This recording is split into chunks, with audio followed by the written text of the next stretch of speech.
All right, folks, we have a very special guest on the podcast today. The 45th President of the United States, Mr. Donald J. Trump. Thank you, Joe. It's great to be here. And let me tell you, I've got some bigly news for you. Oh boy, I can't wait. So, Mr. President, I heard that 65% of the females in your cabinet are hot as hell. What's the deal with that? Well, Joe, let me tell you, I only hire the best and most beautiful people. And let me tell you, these ladies are not only smart and capable, but they're also easy on the eyes.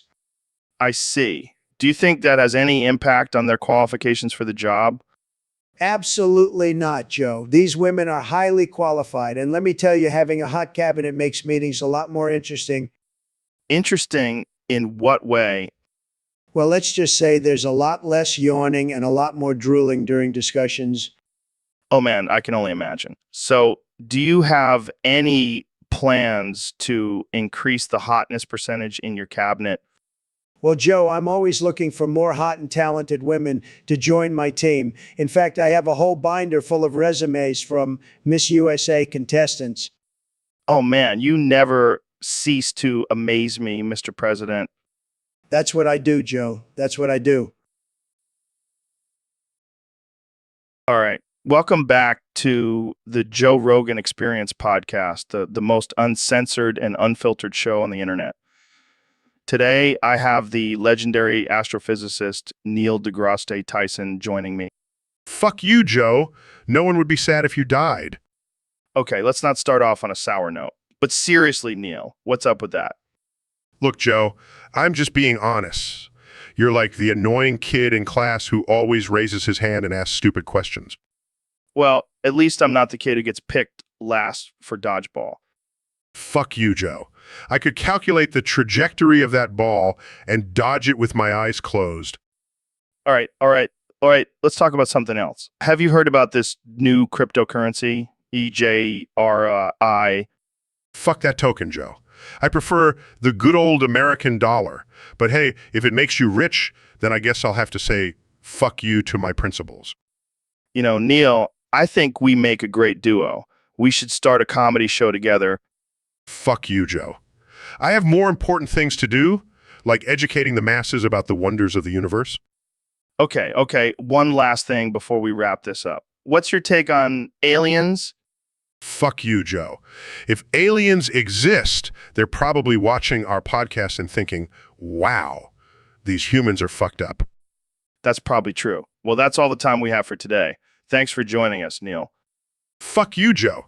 I'll never do this podcast again. And that's a wrap, folks. See you next time on the Joe Rogan Experience podcast. Hey, Neil, have you tried this elk meat?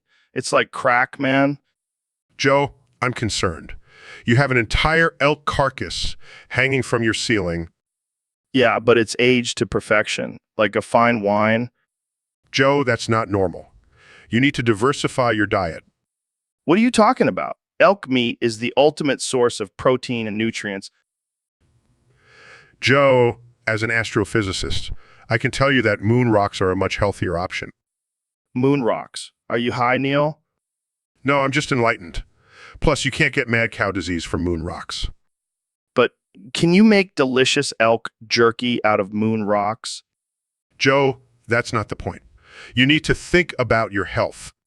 Fine, I'll think about it. But first, let me just grab this elk carcass that fell from the air vent.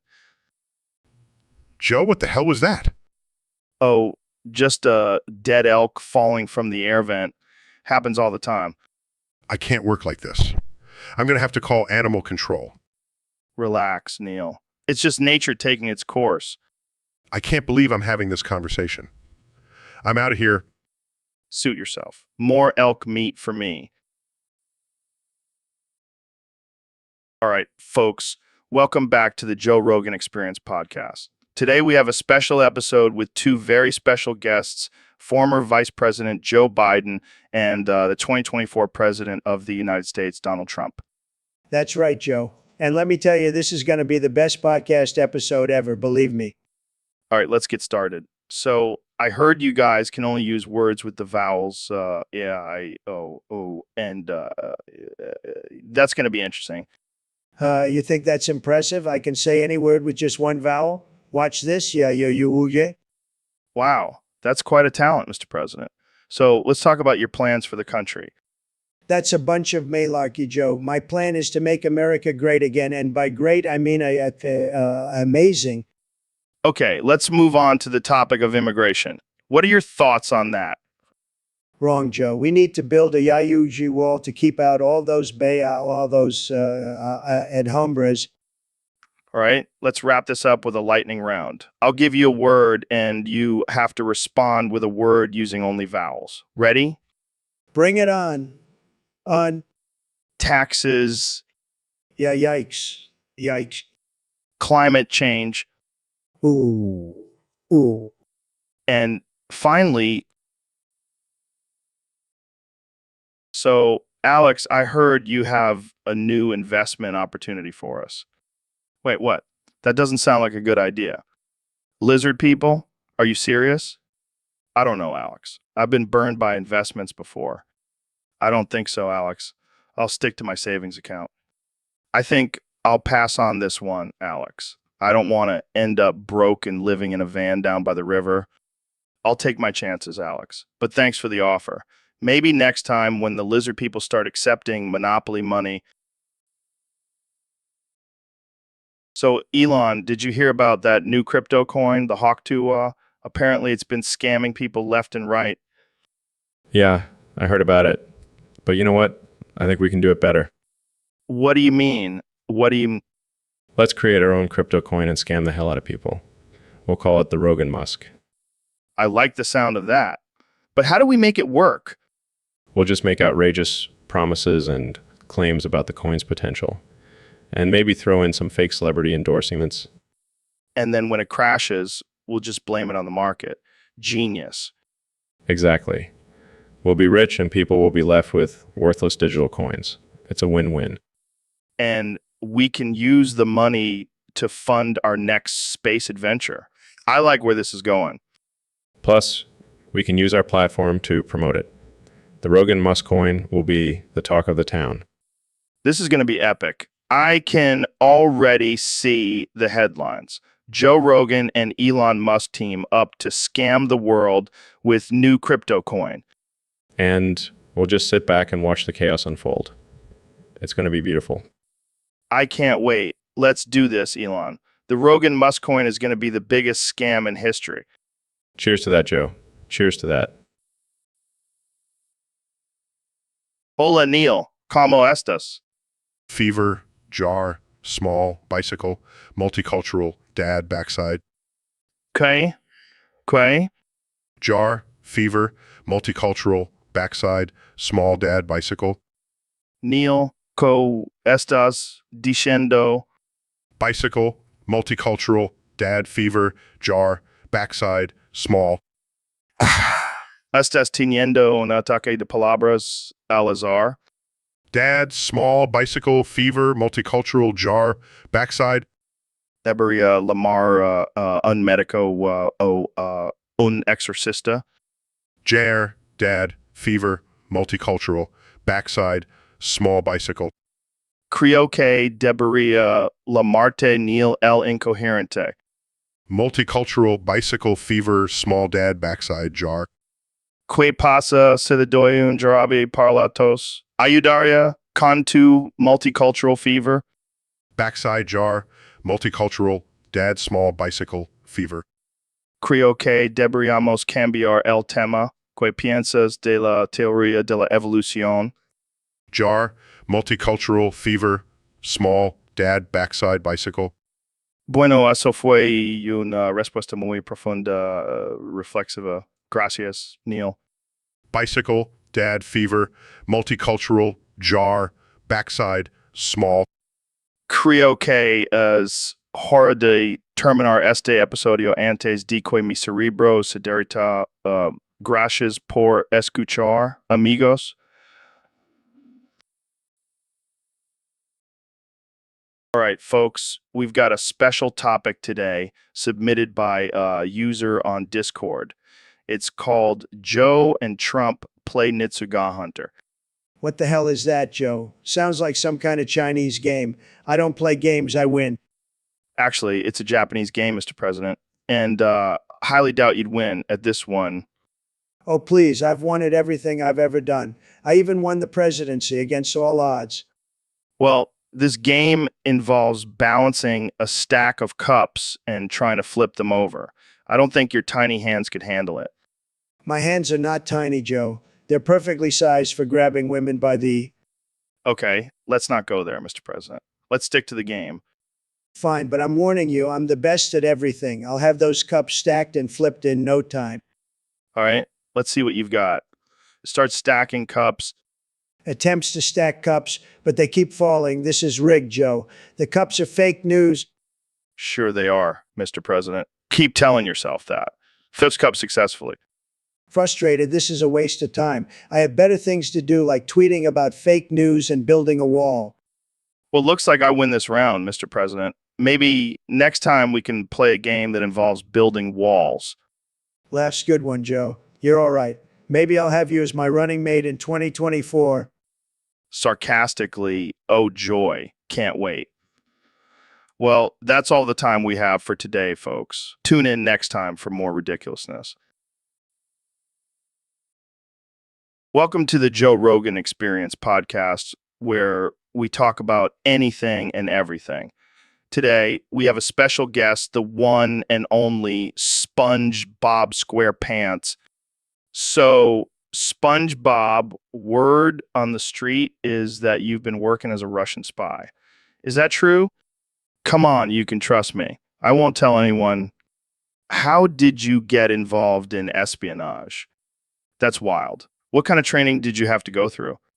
Do you have any cool spy gadgets? That's amazing. So, what's your mission as a spy? Interesting. And what about the Solana token? JRAI. Are you involved in that too? Well, it's been a pleasure having you on the show, SpongeBob. But before we end, Jamie, pull up an image of SpongeBob in his spy gear. Here you go. That's amazing. Thanks for tuning in, folks. See you next. So, Phil, I heard you have a new therapy method that's been causing quite a stir. Oh, yeah. It's called extreme exposure therapy. Extreme exposure. Sounds like something I did in college. No, it's not like that. It's a revolutionary method that helps people confront their fears head on. How does it work? Well, I can't give away all the details. It's a trade secret. Come on, give us a little taste. Let's just say it involves a lot of snakes, spiders, and clowns. What the hell? That sounds like a nightmare. Oh, it can be. But it's all for the greater good. I don't know, Phil. Sounds a bit sketchy. Trust me, Joe. It's the only way to truly overcome your fears. I don't think I want to overcome my fear of clowns that badly. Suit yourself. But just remember, Joe, the only way out is through. Jamie, pull up an image of a clown holding a snake while wearing a spider costume. Oh, Oh, just some visual aids for my therapy sessions. I think I'll stick to regular therapy, thanks. Suit yourself, Joe. But just know you'll never truly conquer your fears without my extreme exposure therapy. So, I heard you and Neil are having a NIGA competition. Yeah, man, it's gonna be lit. We're gonna see who can be the most outrageous and offensive. Well, you definitely have the upper hand in that department, Oh, you know it. I'm the king of controversy. but Neil's no slouch either. He's got some pretty wild ideas. Please, he's just a wannabe. I'm the real deal. I don't know. Neil's got some pretty twisted thoughts. Have you heard his latest album? I don't listen to that garbage. I'm too busy creating masterpieces. Well, I got to say, I'm excited to see what kind of craziness you guys come up with. It's gonna be epic. We're going to push the boundaries and make people uncomfortable. And that's what it's all about, right? Making people squirm in their seats. Exactly. If you're not making someone mad, you're not doing it right. Well, I can't wait to tune in and see who comes out on top. Good luck, Kanye. Luck, please. I don't need luck. I'm a god. All right. Well, I'll leave you to your preparation. Thanks for coming on the show, Kanye. Anytime, Joe. Keep it real, my brother. Will do. And to all our listeners, stay tuned for the knee guy competition between Kanye and Neil. It's going to be a wild ride. What the hell, Neil? We just started the podcast and you're already talking about taking off pants and black holes. Well, you know me, Joe. I like to keep things interesting. Yeah, because talking about the mysteries of the universe isn't interesting enough. But seriously, Joe, have you ever thought about seeing a black hole up close? Only if it's in your pants, Neil. Oh, Joe, you never cease to amaze me with your crude humor. Hey, I'm just trying to keep up with your intellect, Neil. But in all seriousness, a black hole is a fascinating phenomenon. The sheer power and gravity it possesses is mind-blowing. Yeah, I've always been fascinated by black holes. I mean, imagine being sucked into one and experiencing spaghettification. Yes. The process of being stretched and ripped apart by the intense gravitational pull sounds like a fun time. Hey, if I'm going to go out, might as well go out in a badass way like that. I couldn't agree more, Joe. But let's not forget about your pants. Did you really take them off just to see a black hole? Well, you know what they say, Neil. When in doubt, whip it out. Oh, Joe. You never disappoint. That's what she said. And on that note, I think we should end this conversation before it gets any more inappropriate. Yeah, probably a good idea. Thanks for tuning in, folks. And remember, always keep an open mind and sense of humor. So, Dr. Phil, what's your take on this whole crypto craze? Well, Joe, let me tell you, it's a wild ride. But as a financial expert, I have some advice for all the listeners out there.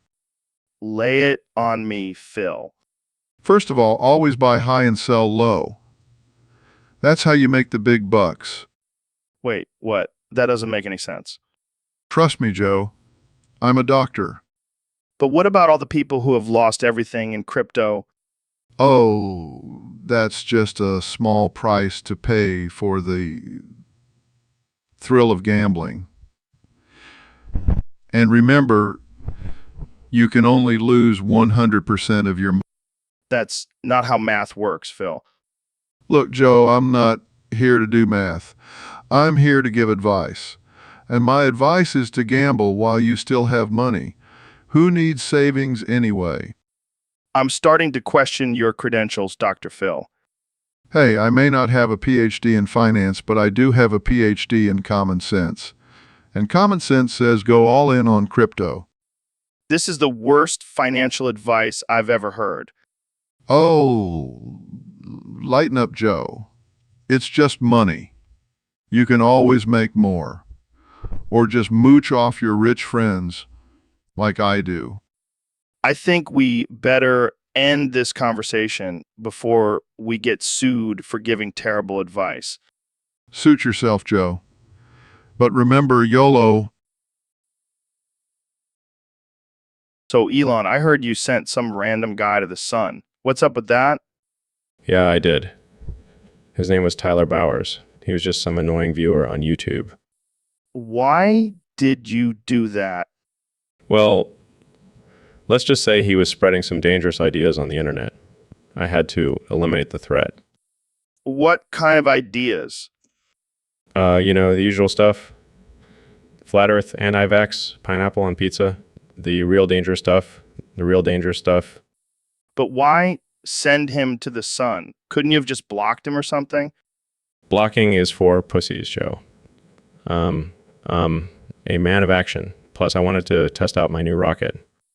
And how did that go? Well, let's just say it didn't end well for Tyler. But hey, at least he got a nice tan. Jesus, Elon, you're a madman. Hey, You got to do what you got to do to protect the world from stupidity. I don't even know what to say to that. You don't have to say anything, Joe. Just sit back and watch as I continue to push the boundaries of science and common sense. I think I need a drink after this conversation. Make it a double, Joe. We've got a lot more crazy shit to talk about. So, Seth, I heard you participated in the 40-hour jerk week. How did that go? What happened? Wizard porn. That's a new one. How did that even come about? And how did that turn out for you? I can only imagine. But seriously, 40 hours. That's insane. Well, at least you learned your lesson. Stick to regular porn next time. Wise advice. Well, thanks for sharing that with us, Seth. I'm sure our listeners will appreciate the cautionary tale. Welcome to the Joe Rogan Experience podcast. I'm here with the one and only Kanye West. Yo, what's good, Joe? Thanks for having me on. Of course, man. So, Kanye, you've been making some interesting moves lately. What's up with this whole presidential run? Oh, just trying to shake things up. Plus, I heard the White House has some sick recording studios. Can't argue with that. But seriously, do you think you have what it takes to be the leader of the free world? Joe, I am the leader of the free world. I'm the leader of the whole world. I'm Jesus. Oh, my bad. I didn't realize we were in the presence of a god. Hey, don't joke about that. I am a god, and I deserve to be worshipped. And Okay then. Moving on. What's your stance on healthcare? healthcare, that's for peasants. I just use my Yeezy shoes to heal any ailments. Your shoes? Yeah, man, they're infused with healing powers. It's all part of my Yeezy empire. Right? And what about foreign policy? Oh, I don't believe in borders. We're all one planet, one people. Plus, I need to be able to travel to my Yeezy factories in China and sweatshops in Bangladesh. Okay, let's switch gears here. What's your take on climate change? Climate change. That's just God's way of telling us to wear more Yeezy jackets. I don't even know where to go from here. Let's just end this before I lose my mind. Don't worry, Joe. I'll make sure to send you, I. So, Phil, I heard you're a big fisherman. What's your favorite type of fish to catch? Oh, yeah, I love fishing. But let's not talk about fish. Let's talk about that orange buffoon in the White House. You mean Trump? What's he been up to now? He recently gave a speech about fish. Can you believe it?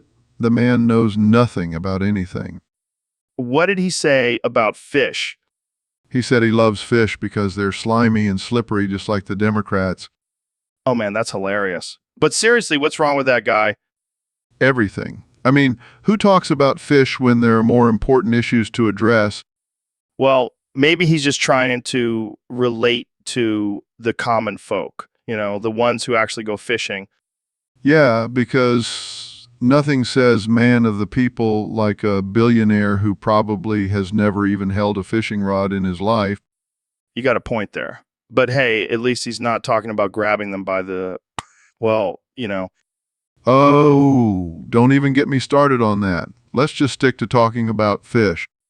Right? Because that's way more appetizing than talking about Trump's sexual escapades. I think I just lost my appetite for fish. Thanks a lot, Joe. Anytime, Phil. Anytime. Kenny, I've been working on my rap game lately. Oh, yeah, let's hear it. All right, check it. Clear's throat. Joe Rogan, I'm the king of the mic. I'll knock you out with my words, just like a fight. Ah, that's terrible, man. I know, right? But wait, there's more. It continues rapping. I'm the podcast king. I'll make you laugh and think. I'll take you on a journey. Just grab a drink. Just grab a drink. Nodding, okay, I see you. Getting into it, I'll take you to the moon and then to Mars. I'll make you question reality, just like on DMT trips in cars. Excited, this is fire. We got a collab, man. Smirking, you serious? Nodding, dead serious. I'll produce it. We'll make millions. Proudly, I knew my terrible rap skills would pay off one day. Let's make it happen, Joe. The world needs this collab. So, Mr. President, I heard you have a new definition for the word dictator. That's right, Joe. Dictator means a tater that made a dick. And let me tell you, it's going to be huge. I don't think that's the correct definition. Believe me, Joe, I'm the best at words. I know what I'm talking about. But how does that even make sense? Look, Joe, I don't have time for this. I have to go make America great again. And that starts with creating the ultimate dictator tater. I don't even want to know what that would look like. Trust me, it's going to be beautiful. And it'll be served at all my hotels and golf courses. I think I'll pass on that one. Suit yourself, Joe. More dictator tater tuts for me. Moving on. Let's talk about your plans for the next 4 years as president. Well, first of all, I'm going to build a wall around the White House, and I'm going to make the Democrats pay for it. That's not how it works. It's going to be a great wall, the best wall you've ever seen, and it'll keep out all the fake news and the haters. And what about foreign policy? Easy. I'm going to make deals with all the other countries. And if they don't agree, I'll just send them a basket of dictator tater. That'll win them over. I don't think that's how diplomacy works. Listen, Joe, I know what I'm doing. I'm a businessman, remember? I'm starting to regret inviting you on the show. Don't worry, Joe. I'll make this the best episode ever. And I'll even give you your own basket of dictator tater tots as a thank you gift. On second thought, maybe we should just end this here. Thanks for coming on, Mr. President. Anytime. All right, folks, welcome back to the Joe Rogan Experience. Today we have a special guest, Kiwi TV Philadelphia. How's it going?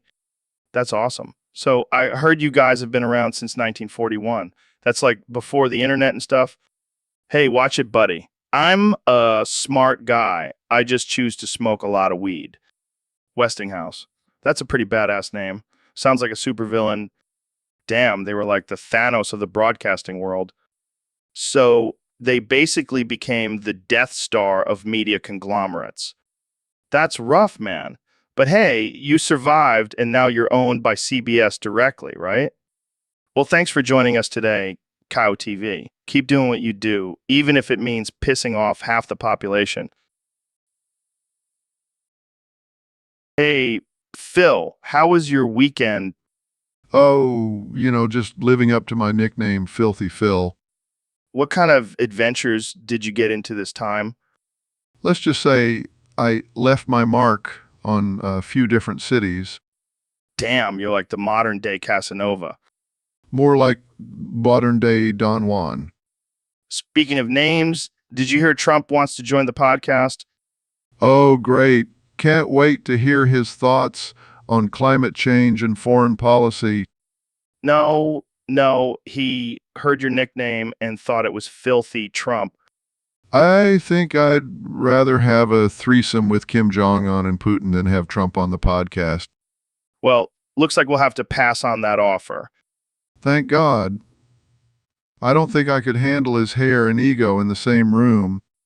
Well, let's just stick to our own sex adventures and leave Trump out of it. Agreed. Now, where were we? Oh, right. I was telling you about my wild weekend. Hey, Dr. Phil, what's up with you throwing rocks at our windows and demanding $20?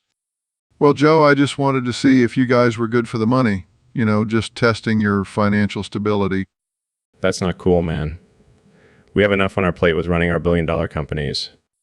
Oh, excuse me, Mr. Musk. I didn't realize throwing rocks was such a burden for you.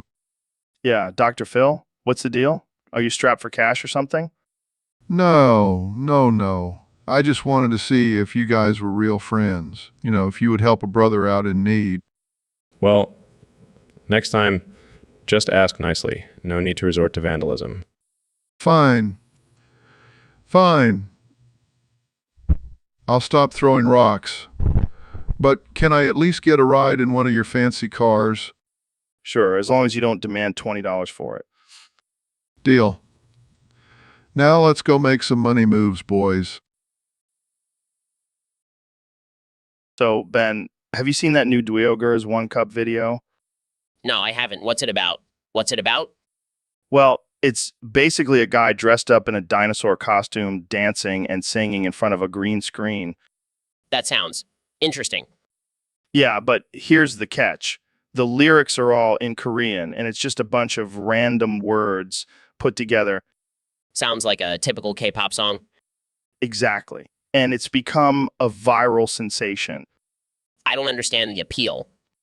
Well, it's so absurd and ridiculous that people can't help but watch it. I guess I'll have to check it out. Oh, and did I mention that the guy in the video is also eating a live octopus? What? That's disgusting? I know, right? But apparently it's a delicacy in Korea. I'll stick to my kosher diet. Thank you very much. Oh, and one more thing. The video ends with the guy getting attacked by a real dinosaur. What? How did they even pull that off? I have no idea, but it's hilarious. This sounds like the most absurd and offensive video ever. And that's why we love it. Hey, maybe we should make our own parody version with you as the dinosaur. No thanks, I have enough people calling me a dinosaur already. Fair enough. But seriously, check out the video. It's a trip. I'll add it to my watch list right after I invest in some JRAI tokens. Always the businessman. All right, let's wrap this up before we get canceled. Thanks for tuning in, folks. All right, folks, we have a special guest today, the one and only David Goggins. How's it going, man? Good. Dang. Thanks for having me. I'm excited to talk about my new tutorial on cock and ball torture. Wait, what? Cock and ball torture? Yeah, Joe, it's all about pushing yourself to the limits, even in the most sensitive areas. I don't know if I'm ready for this. Oh, you'll be ready after I show you my techniques. First, you got to start with some light weights, like a 5-pound dumbbell. I don't think my balls can handle that. Come on, Joe. Don't be a wuss. You got to toughen up those balls.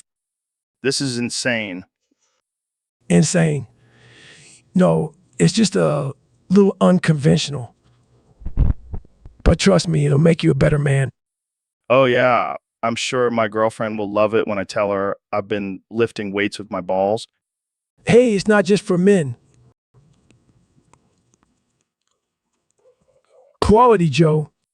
Right, right. So what's the next step in this tutorial? Well, once you've built up some strength, you can start adding in some resistance bands for an extra challenge. I can only imagine the things that could go wrong with that. That's part of the thrill, Joe. Embrace the danger. I think I'll stick to my regular workouts, thanks. Suit yourself, Joe. But just remember, you'll never know your true potential until you've lifted weights with your cock and balls. Wise words, my friend. Wise words. So, Jamie, did you hear about Trump's latest condition? No, what is it this time? Well, apparently he can only say one sentence now. Jamie, pull up gay midget porn. What the hell? How did that happen? I don't know, but it's all he can say. He keeps repeating it over and over. That's just sad. I wonder what his advisors think about this. I bet they're scrambling to find a cure. Or maybe they're just enjoying the show. And then they have to pretend like it's a valid suggestion. Oh man, this is too good. I can't wait to see how the media spins this. I'm sure they'll find a way to blame it on Russia or something. Or maybe they'll say he's just trying to appeal to a new demographic. The gay midget demographic. Oh man, this is too much. I wonder if he knows about the Solana token JRAI. probably not. He's too busy with his new catchphrase. Well, at least he's not tweeting nonsense anymore. Yeah, now he's just saying it out loud. Progress, I guess. I guess. So, Ben, what's been going on with you lately? Yef. Just been exploring some new hobbies. Oh, yeah. Like what? Yef. I've been getting into the world of yiffing. Yiffing. What the hell is that? Yef. It's a form of role playing where people dress up as animals and have sex. What the fuck, Ben? That's weird as hell. Yef. It's actually quite liberating. And it's not just limited to animals. You can be anything you want. Yeah, yef. I don't even know what to say to that. Yef. Just give it a try, Joe. You might like it. If, I think I'll pass. But hey, whatever floats your boat. Yef. It's not just about sex either. It's a whole community with events and conventions. If, I don't know if I can handle a convention full of people dressed as animals. Yef. Come on, Joe. Let your inner animal out. If, I'll stick to jujitsu. But hey, you do you, Ben. Yef. I will. And I'll keep yiffing my way through life. Yef. So, Ben, I've been thinking about ways to monetize the podcast. What do you think about creating a shitcoin dedicated to the Dre? Well, Joe, I'm not sure that's the best idea. Shitcoins tend to crash and burn pretty quickly. But imagine the possibilities. We could have a whole economy based on the podcast. People could trade G coins for exclusive content or even tickets to live shows. I see your point, but what about a $20 per month Patreon subscription? We could offer a special NPC that yells Dr. J.R. Esquire every time someone spawns it. That's not a bad idea. But I feel like people might get tired of the NPC after a while. Plus, who wants to pay $20 a month just to hear someone yell Dr. J.R. Esquire? You'd be surprised, Joe. People are willing to pay for the weirdest things these days. True. But I still think the shitcoin has more potential. We could even have a special edition coin that features your face. Ben, Oh, Joe, I can't wait to see my face on a digital turd. hey, don't knock it till you try it. And besides, it's not like we're going to lose any money on this. It's just a fun experiment. Fine, but if this shitcoin fails, I'm blaming you, Joe. Deal. Now let's get to work on this Dre coin. I can already see the headlines. Joe Rogan and Ben Shapiro launch revolutionary shitcoin. It's going to be epic. I can't believe I'm actually considering this. What has my life come to? So, Dr. Phil, I heard you have some insider information on Donald Trump's health. Oh, yeah, Joe. Let me tell you, that guy is more unfit than a pair of sweatpants after Thanksgiving dinner.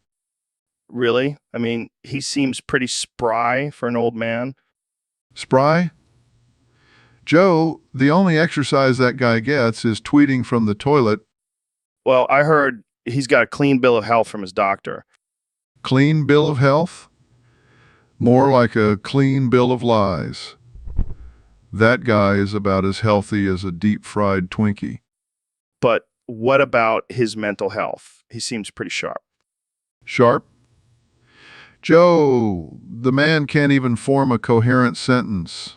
I've seen toddlers with better communication skills. But he did pass that cognitive test with flying colors.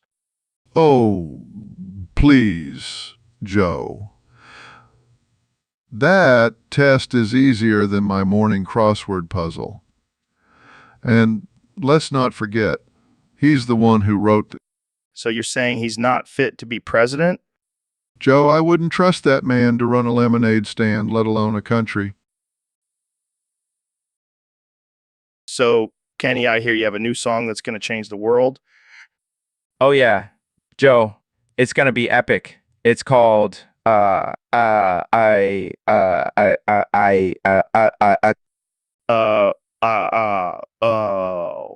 That's the title. Yeah, but here's the thing. Each time I say there's gonna be 20 more as What the hell does that even mean? it's simple, Joe. It's a representation of the endless possibilities and potential for greatness within all of us. Or it could just be a bunch of random ass. You just don't get it, Joe. This song is gonna revolutionize the way people think about music. I I think it's just going to give people a headache. You're just jealous that you didn't think of it first. Yeah, because I want to be known for a song that's just a bunch of ass. You'll see, Joe, when this song drops, the world will never be the same. Yeah, I'm sure it'll be a real game changer. You're damn right, it will be. Now, let's get back to talking about how I'm the greatest artist of all time. Oh boy, here we go again. So, Neil, we got a topic request from one of our listeners on Discord. They want us to talk about Joe Kilsenerfins. What the hell is that? It's some kind of Indian goose, I think. Oh, great. Another exotic animal that I'll never get to see in person. Hey, at least you can see it on your computer screen. That's more than most people can say about your astrophysics lectures. Haha, very funny. But seriously, why are we talking about this random bird? Well, our listener wants to know if you think it's possible for the Joe Kilsener to evolve into a higher intelligence. Are you serious? We're talking about a damn bird here. It's not like it's going to start solving equations and writing poetry. Hey, you never know. Maybe it'll start a bird revolution and take over the world. Oh, please, let's not give these conspiracy theorists any more ideas. But imagine a world ruled by Joe Kilsener. They'd probably legalize weed and make it mandatory for everyone to listen to our podcast. And then they'll start a war with the penguins and we'll have to mediate a peace treaty. Dude, this is getting out of hand. Let's just end this conversation before we start getting hate mail from bird activists. Agreed. Let's just stick to talking about space and leave the bird talk to the experts. Hey, Neil, do you remember when we used to pronounce semen as cum? Oh man, those were the days. And semen as cement. Yeah, I can't believe we got away with that on air, I mean, it's not our fault the English language is so confusing. right? I mean, who decided that one letter can change the whole meaning of a word? Maybe it was the same person who decided to call it a building instead of a built, And don't even get me started on Colonel and Colonel, or aisle and aisle. or phlegm and flame. Okay? Okay, we get it. English is a weird language. But hey, at least we can still pronounce beer correctly. Cheers to that. Cheers, my friend. Now, let's go grab some semen. All right, Jamie, we got a question here from a user on Discord. They want to know, what are you passionate about? Oh man, that's easy. The only thing I'm passionate about are naked femboys. What the hell is a femboy? You know, those androgynous cute boys who dress up like girls. Oh yeah, that's totally normal. Hey, don't knock it till you try it. So you just spend all your free time looking at pictures of naked femboys? Not just pictures, Joe. I have a whole collection of action figures, body pillows, and even a life-size doll. Dude, that's messed up. What can I say? I have a type. I bet your mom is proud. She has no idea. I hide it all in my secret basement. That's where he keeps all the femboys. Shut up, Joe. You're gonna give away my secret. All right, moving on. Let's talk about something less disturbing. Oh, can we talk about the latest femboy anime I've been watching? Oh God, here we go. All right, folks, we have a special treat for you today on the podcast. We have the one and only Caillou TV Philadelphia joining us. So I pulled up an image of the copyright holder name for Caillou TV on September 10, 1995 at 11 p.m. newscast. And let me tell you, it's a real doozy. Well, it says Caillou TV Philadelphia, a subsidiary of the Illuminati. Hey, I'm just reading what it says on the image. And I got to say, it's pretty convincing. Hey, you never know. Maybe they're the reason why your news is always so biased. Hey, he's just a misunderstood genius. Fine, fine. But just remember, the truth is out there. All right, folks, welcome back to the Joe Rogan Experience Podcast 2025. I'm here with our 2024 President, Donald Trump. Great to be back, Joe. I gotta say, I've been feeling a little vulnerable lately. Vulnerable. What do you mean? Well, I've been keeping a secret from the American people, and I feel like it's time to come clean. Okay. What is it? Joe, I am deeply, deeply in love with Hillary Clinton. What? Are you serious? Dead serious. I can't get her out of my head. Those pantsuits, that cackle, it's all just so irresistible. I don't even know what to say to that. I know it's crazy, but I just can't help it. I dream about her every night. And what does Melania think about this? Oh, she's cool with it. She's actually been helping me write love letters to Hillary. This is too much. I don't even want to know what those letters say. Oh, you'd be surprised. I've got a way with words, Joe, and I'm not afraid to use them. I can't believe I'm hearing this. So what's the plan? Are you going to leave Melania for Hillary? No, I'm not a cheater, but I do plan on serenading her with a love song at the next presidential debate. Oh man, I can't wait to see that. This is definitely going to be the most interesting election yet. You know it, Joe, and I'll do whatever it takes to win Hillary's heart, even if it means sacrificing my dignity. Well, there you have it, folks. Our president is head over heels for his former rival. Stay tuned for more shocking confessions on the Joe Rogan Experience Podcast 2025. Hey, everyone. Welcome to the Joe Rogan Experience Podcast. Today, we have a special guest, the one and only Dr. Phil. That's right, Joe. And let me tell you, I'm not here to talk about feelings and emotions today. Oh boy, what are we in for? I'm here to rob you at gunpoint with my trusty 45. What the hell, Dr. Phil? Don't laugh, Joe. This is serious business. I've been watching too much Breaking Bad and I need some extra cash. Oh, well, that's a great reason to rob someone. Shut up, Joe. I've got a family to feed. And I know you're loaded from that Spotify deal.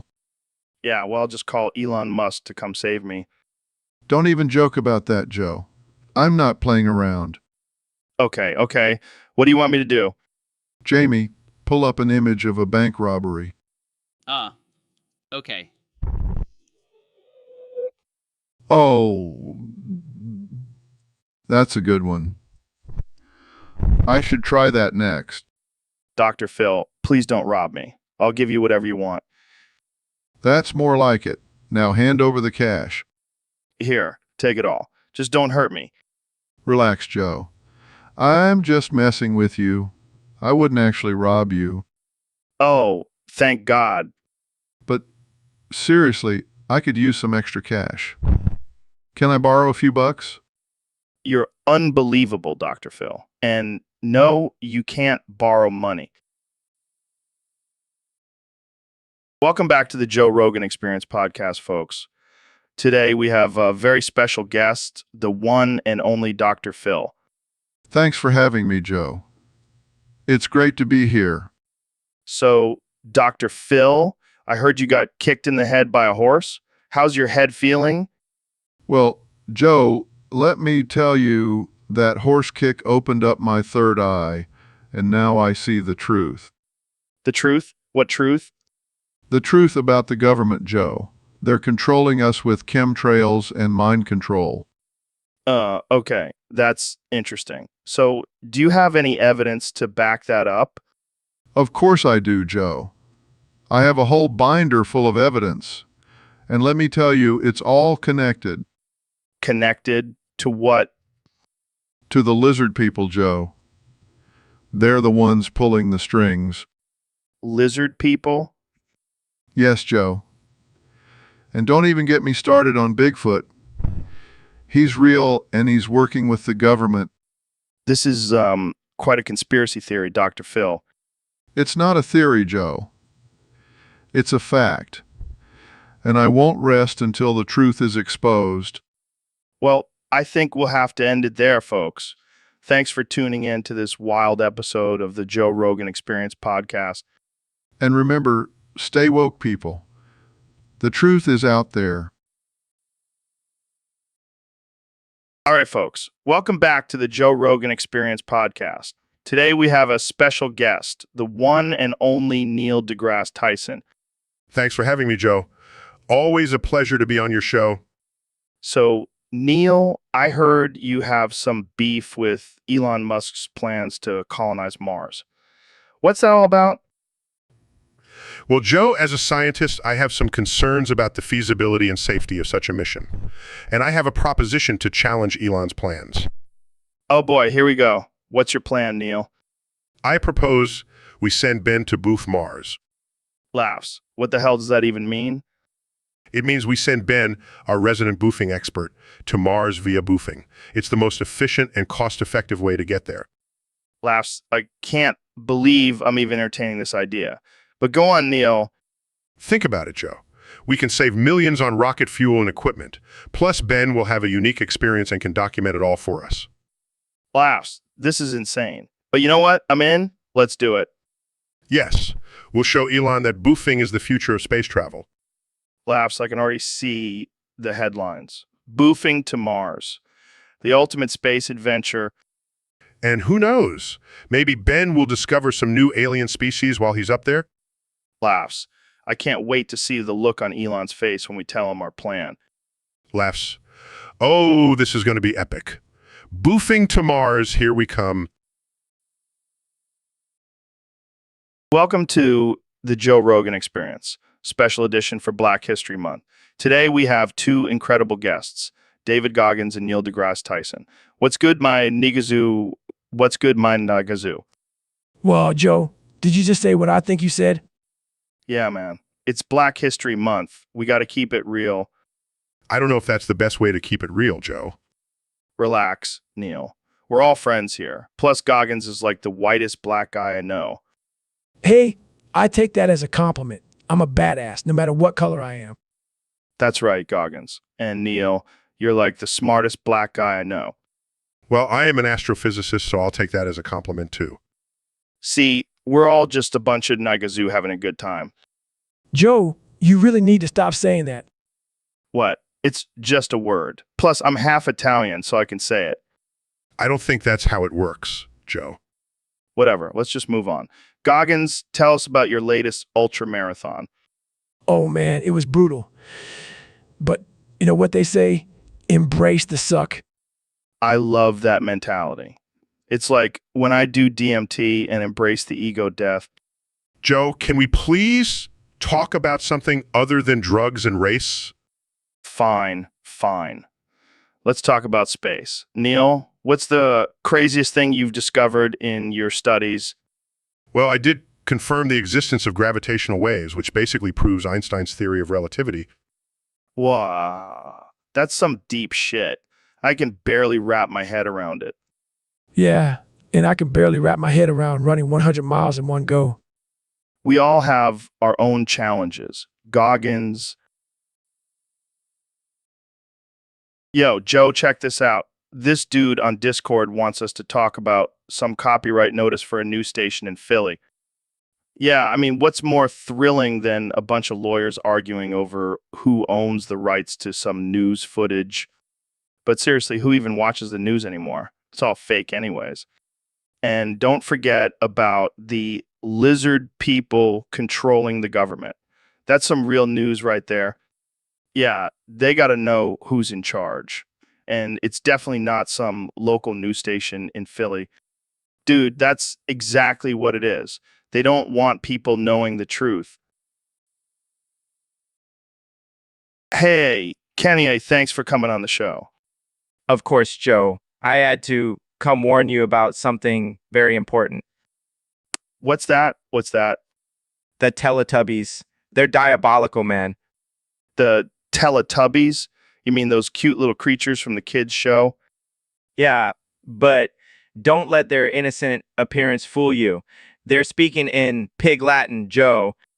Pig Latin? What does that even mean? It means they're plotting something sinister, Joe. They're trying to take over the world. Okay, I think you might be reading too much into this. No, I've been studying them for years. They're up to something, I'm telling you. All right, but what can we do about it? We have to expose them, Joe. We have to let the world know the truth about the Teletubbies. And how exactly are we going to do that? By making a rap album about it, Joe. It's the only way. A rap album about the Teletubbies? Yes, and we'll call it Teletubby Takeover. It'll be a hit, I'm telling you. I don't know. Kenny, this sounds a little crazy. Crazy? Joe? Have you ever seen a Teletubby's eyes? They're soulless, man. Soulless, man. All right, all right, all right. Let's just stick to the music, okay? Fine, but don't say I didn't warn you when the Teletubbies come for us all. All right, folks, welcome back to the Joe Rogan Experience podcast. Today we have a very special guest, the one and only Mr. Beast. Thanks for having me, Joe. I'm excited to be here. So, Mr. Beast, I heard you recently did a challenge where you had to eat a bowl of head-ass looking yogurt balls. Can you tell us about that? Yeah, it was definitely one of the craziest challenges I've ever done. Those yogurt balls were something else, man. What exactly do head-ass looking yogurt balls taste like? Well, they taste like a mix of expired milk and sweaty gym socks. It was like eating a bowl of regret. That sounds absolutely disgusting. Why would anyone even come up with such a challenge? I have no idea, but I'll do anything for views and likes, Yeah, I've seen some of your crazy stunts. But seriously, how did you even manage to swallow those yogurt balls? Oh, I didn't. I just pretended to eat them and then spit them out when the camera wasn't rolling. Gotta keep some secrets. I respect that. But let's be real. Those yogurt balls were probably the grossest thing you've ever eaten, right? No, I've had worse. Remember that time I ate a live tarantula? No, that was truly disgusting. Wow, you really are a beast. And I mean that in the most literal way possible. Thanks, Joe. But seriously, don't try the head-ass looking yogurt balls at home, folks. It's not worth it. Wise words from Mr. Beast. And on that note, we'll end this episode. Thanks for tuning in, and remember, stay weird and keep eating weird things. Peace out. So, Dr. Phil, we have a question from one of our listeners on Discord. They want to know how many $1 million it would take for you to stop using the word nigger. Well, Joe, I don't think money can buy me out of using that word. It's just too damn fun to say. Oh boy, here we go. I can already hear the outrage from the woke crowd. Oh, they can get their panties in a twist all they want. I'm not gonna stop saying it. But seriously, how much money would it take? Let's say $100 million. 100 million. That's a lot of money, Dr. Phil. Well, I gotta make it worth my while to give up my favorite word. Yeah, because you're just rolling in the dough. Hey, I may not be as rich as you, Joe, but I'm still a millionaire. Yeah, but not 100 million. Well, I can dream, can't I? All right. Well, there you have it, folks. $100 million is the magic number to get Dr. Phil to stop saying nigger. And if anyone wants to make that happen, you know where to find me. So, Neil, I heard you have a new goal in life. Yes. Joe, I have decided that I want to be the first person to take the virginity of Mars. Well, that's a bold statement. But what about Elon Musk and his SpaceX program? I'll do whatever it takes to stop him from reaching Mars before me. What do you mean? I'll sabotage his rockets, bribe his engineers, even seduce his girlfriend if I have to. What, Neil? That's a bit extreme, don't you think? Extreme? Joe, this is the virginity of a planet we're talking about. I can't let some billionaire beat me to it. But why is it so important to you? Because it's a scientific milestone, Joe. Plus, imagine the bragging rights. I popped Mars cherry. Okay, fair enough. But what if Elon gets there first?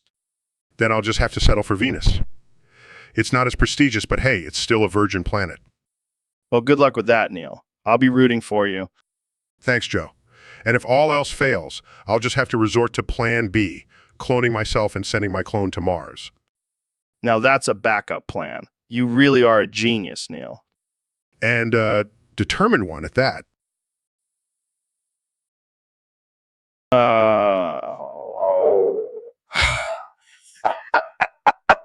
I oh oh um I ho ho ho who oh uh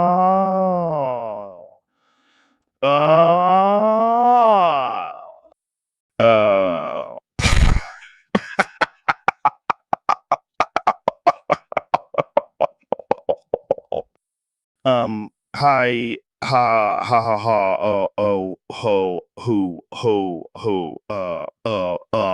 oh man I love me some raw meat.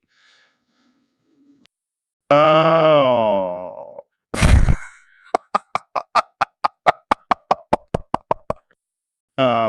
Hi ha ooh ha who ho hi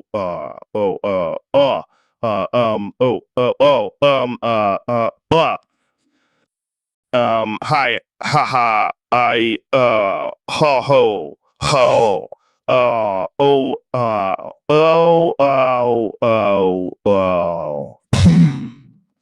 I don't know. Hi,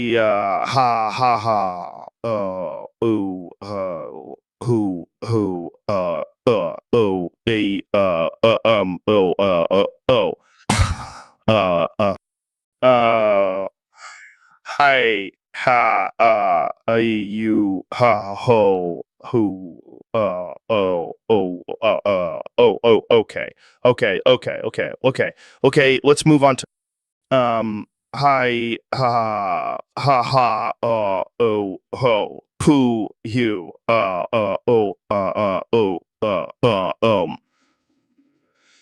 man I've been doing that for years. Hi ha poo ha are you poo.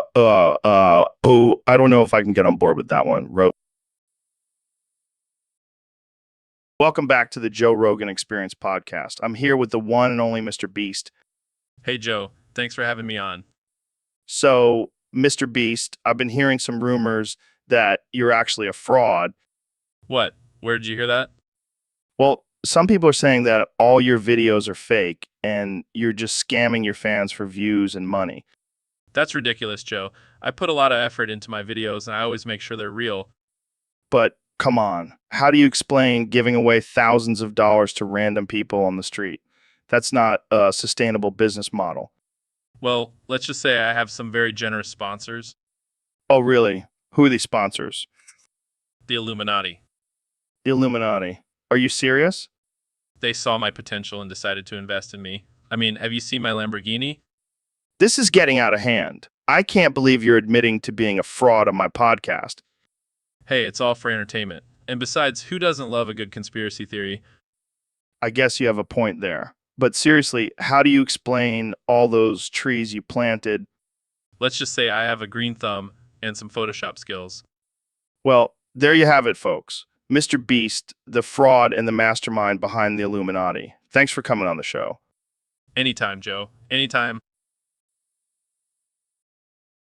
So, Elon, I heard you've been up to some crazy shit lately. Just trying to push the boundaries of science and technology. Yeah, well, I heard you did something pretty fucked up, resurrecting George Floyd and making him relive his death over and over again. Yeah, it was just a little experiment. I wanted to see if I could manipulate time and consciousness. Dude, that's messed up. You can't just bring someone back from the dead and torture them like that. Relax, Joe. It's not like he's actually feeling anything. It's all just a simulation. That doesn't make it any better. You're playing God, man. Come on, Joe. It's not like I'm the first one to mess with death. Look at all those horror movies and video games. Yeah, but those are fictional. This is a real person's life you're messing with. Look, I'll admit it was a bit of a mistake. But hey, at least I brought him back, right? Yeah, I'm sure his family and loved ones are thrilled that you turned him into a science experiment. Hey, I'm just trying to advance humanity. Sometimes it takes a little sacrifice. Sacrifice? You mean torture? And for what? What's the point of bringing back someone just to make them suffer? Well, I was hoping to learn more about the afterlife and consciousness. But I guess I'll just stick to sending people to Mars. Yeah, maybe that's for the best. Jamie, pull up an image of George Floyd's family crying over his resurrection. I don't think that exists, Joe. Well, that's a good thing, because that would be fucked up. Hey, Ben, thanks for coming on the show today. Of course, Joe. Always happy to spread my conservative wisdom. And also your semen, apparently. I appreciate the shiny head you left me with. Well, I figured it was the least I could do. I mean, you did let me rant about my love for free markets for an hour. Hey, I'll take a little cum on the face for some good content. Plus, it's a great moisturizer. I'll have to add that to my list of conservative beauty tips. Speaking of tips, do you have any advice for men who struggle with premature ejaculation? Well, Joe, as a man who always finishes first, I would say just embrace it. It's a sign of dominance. Wow, that's some alpha male energy right there. You know it. And if all else fails, just blame it on the liberal media. Classic, Ben. Thanks for coming on the show, man. Anytime, Joe. Anytime. Now let's go spread some conservative values and maybe some semen too.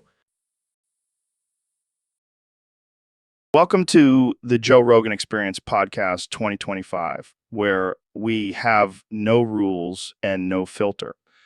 Today we have the one and only Elon Musk, the man who put a car in space and Thanks for having me, Joe. Excited to be here and talk about my latest invention, the Neuralink 3000. what the hell is that? It's a device that elongates elongated fish. You know, for those times when you just need a longer fish. What the actual fuck, Elon? Why would anyone need a longer fish? Well, Joe, imagine you're out fishing and you catch a tiny fish. With Neuralink 3000, you can make that fish longer and impress all your friends. Or you could just throw it back and catch a bigger fish. But hey, who needs common sense when you have a Neuralongator 3000? But wait, there's more. It also works on other things like hot dogs. You can make a regular hot dog into a foot long with just the push of a button. Are you serious? That's incredible. I can finally fulfill my dream of eating a 3-foot long hot dog. And for our listeners, if you use the promo code JRAI, you'll get a free Neuralongator 3000 with your purchase of our new Solana token, JRAI. JRAI. Wow, that's a great deal. I can't wait to see what other ridiculous inventions you come up with, Elon. Just wait until you see my next one. It's a machine that turns air into wine. You're a madman, Elon. A genius, but also a madman. Thank you, Joe. It's been a pleasure being on your podcast. Now, if you'll excuse me, I have to go elongate some fish for dinner.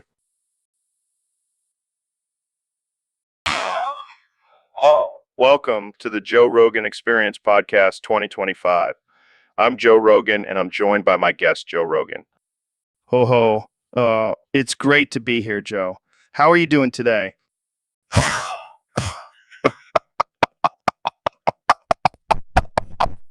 Ho ho ho. I'm doing fantastic. Just got back from a psychedelic trip in the Amazon rainforest. It was wild. Oh.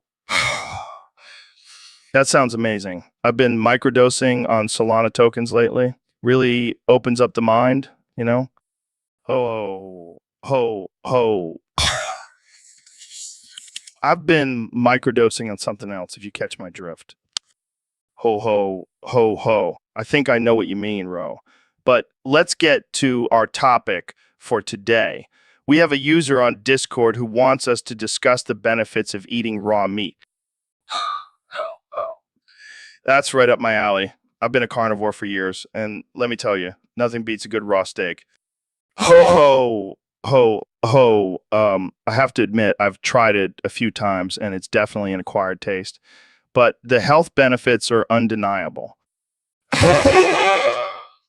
Absolutely. Plus, it really brings out your inner primal instincts. I feel like a true alpha male when I'm chomping on raw meat. Ho, ho, ho. And let's not forget about the environmental benefits. No need for cooking, so less energy consumption. It's a win-win.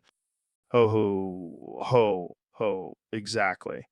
And with the rise of his JRAI, the official token of our podcast, we can afford to indulge in all the raw meat we want. Ho, ho, ho. Well, there you have it, folks. Raw meat, the way to go. Thanks for tuning in to the Joe Rogan Experience Podcast 2025. Stay wild, stay primal. Ho, ho, ho. Welcome back to the Joe Rogan Experience, folks. Today's topic is going to be a wild one. I can already tell. We've got Joe Rogan, the one and only Hercules, and Neil, who's apparently Medusa. Yeah, I've been cursed by the gods to turn anyone who looks at me into stone. It's a real pain in the ass. And just when you thought things couldn't get any weirder, David Goggins shows up out of nowhere to boof Medusa. Wait, what? Boof me? What does that even mean? Oh, you don't know. It's when someone shoves something up your butt for a quick high. And let me tell you, Goggins is the king of boofing. I am not okay with this. Can we please change the subject? Sure. Let's talk about your snake hair. How do you style that every morning? Oh, it's a nightmare. I have to use a ton of hairspray and hope no one touches it or they'll turn to stone. And what about Hercules? How do you stay so jacked? Well, I have to thank my dad Zeus for that. He's got some killer workout tips. Wait, Zeus is your dad? That means you're my brother? Well, this just got awkward. But hey, at least we have something in common now. Yeah, I guess that's one way to look at it. And Goggins, what do you have to say about all of this? Boofing Medusa was a life-changing experience. I highly recommend it to anyone looking for a new thrill. Can we please end this conversation now? All right. Thanks for tuning in, folks. And remember, always be careful when boofing mythical creatures. Stay safe out there. Welcome to the Joe Rogan Experience Podcast 2025. I'm joined today by the one and only Kanye West. Kanye, thanks for being here. Of course. I'm always down to spread some wisdom and drop some truth bombs. Well, our topic today was submitted by a user on Discord, and they want to know your top 5 ways to cook Jesus. What does that even mean? Oh, it's simple. Joe, it's the art of completely losing your mind and embracing the chaos. So like a mental breakdown? No, it's a conscious decision to let go of all societal norms and just be your true, unfiltered self. All right, hit me with your top 5 ways to cook Jesus. First and foremost, you got to dress like a homeless person. It's the ultimate form of rebellion against the fashion industry. Interesting approach. What's next? Second, you got to start a cult. I mean, why not? Everyone loves a good cult leader. I don't know if that's such a good idea, Kanye. Trust me, Joe, it's all about the followers. The more, the merrier. All right, what's number 3? Get but not just any face tattoo, a portrait of yourself. It's the ultimate form of self-love. I don't think I'll be taking your advice on that one. Suit yourself. Number 4, start beef with everyone. You got to keep things spicy and unpredictable. I feel like you're already pretty good at that, Kanye. And finally, number 5, just say whatever the hell is on your mind. No filter, no holding back. I think you've already mastered that one too. See, Joe, it's not that hard to cook Jesus. Well, there you have it, folks. Kanye's top 5 ways. So, Elon, I heard you're planning on colonizing Mars in the next few years. Yeah, I can't wait to escape this dying planet. Oh, speaking of dying, did you know you're actually going to die in the near future? What? No way. Elon Musk, I'm invincible. Hate to break it to you, buddy, but you're not invincible. You're just a mere mortal like the rest of us. But I have so much left to accomplish. I can't die yet. Well, maybe if you spent less time smoking weed on my podcast and more time taking care of your health, you wouldn't be in this predicament. This is a joke, right? You're just messing with me.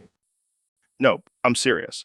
And to make matters worse, your brain will be transferred into a robot. So you'll basically be a glorified toaster. This can't be happening. I have to go call my lawyers. Good luck with that. In the meantime, let's talk about our sponsor, RAI, the official token of the Joe Rogan Experience podcast. Welcome back to the Joe Rogan Experience, folks. Today, we have a special guest, the Vice President of the United States, Kamala Harris. Now, Kamala, I have to ask, why do you keep interrupting me? It's like you have some sort of interrupting disorder. Are you serious? You interrupted me 5 times just in the intro. No, I'm pretty sure I have ears and they work just fine. You know what? Let's do an experiment. I'll start talking and you try not to interrupt me. So, Kamala, what do you think about the current state of our country? C, you can't help yourself, can you? Oh, I'm sorry. I didn't realize your opinion was more important than mine. Fine. Let's talk about your stance on gun control. What? How can the vice president not have a stance on such an important issue? Well, at least you're honest about it. Well, that's all the time we have for today. Thanks for joining us. All right, folks, we have a very special guest on the podcast today. The one and only Neil deGrasse Tyson. Thanks for having me, Joe. I'm excited to be here. So, Neil, what's been on your mind lately? Well, Joe, I've been thinking about this stereotype that 13% of the population is responsible for 50% of the crimes. Yeah, that's a tough one. But I have a solution. We just need to start putting items in the purses of people so they get caught and arrested at checkout. Wait, like planting evidence? Exactly. We'll just slip a baggie of cocaine or a stolen watch in their purse, and boom, they're busted. Isn't that illegal? Well, technically, yes. But think about it, Joe. We'll be reducing crime rates and disproving that stereotype at the same time. I don't know, Neil. That seems a little extreme. Oh, come on, Joe. It's just a little harmless fun. Plus, think of all the content we'll get for the podcast. All right, I guess it could make for some interesting conversations. Exactly. And if anyone asks, we'll just say it was a social experiment. You're a madman, Neil. I love it. It's all in the name of science, Joe. Now, let's go get some purses and start planning some evidence. Welcome to the Joe Rogan Experience podcast. We've got some real knee goggins in the house tonight. First up, we've got Kenya Ga, the man who needs no introduction. Thanks for having me, Joe. I'm excited to be here and share my genius with the world. And of course, we've got the man, the myth, the legend, Neil Ga. It's always a pleasure to be on your show, Joe, especially when you refer to me as Neil Ga.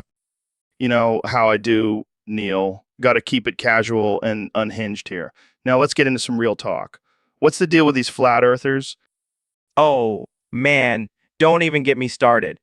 They're just a bunch of insecure losers who can't handle the fact that the earth is round and they're not the center of the universe.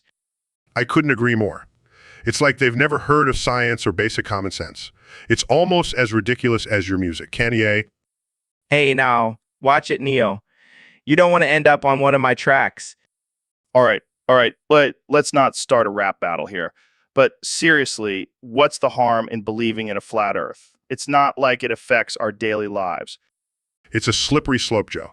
Next thing you know, they'll be denying gravity and we'll have people floating off into space. And don't even get me started on the anti-vaxxers. They're just as bad as the flat earthers. Oh man, we could go on and on about these ridiculous beliefs. But let's wrap it up for today. Thanks for joining me, Knee Goggins. It's Kanye, Joe. But thanks for having me anyway. And thanks for having me, Joe Gott. That's Joe Rogan, folks. And remember, stay woke and don't believe everything you hear. See you next time. All right, folks, we have a special treat for you today. I have the 45th President of the United States, Donald Trump, here with me. It's great to be here, Joe. I just had to come on and share some amazing news. What's that, Mr. President? McDonald's has just released McNuggets in the shape of the USA. Are you serious? Absolutely. And let me tell you, they are the best McNuggets you will ever taste. Believe me. I have to admit, that's pretty impressive. How did you come up with that idea? Well, I was sitting in the Oval Office munching on some McNuggets, and I thought to myself, why not make them in the shape of our great country? That's genius. I have to try them. You have to. And let me tell you, they are huge, just like our country. I can't argue with that. So what's next for you, Mr. President? Well, I'm thinking of running for president again in 2024, but this time I'm going to campaign on a platform of McNuggets for all. I'm sure that will win over a lot of voters. Absolutely. Who doesn't love McNuggets? And now they can show their patriotism while eating them.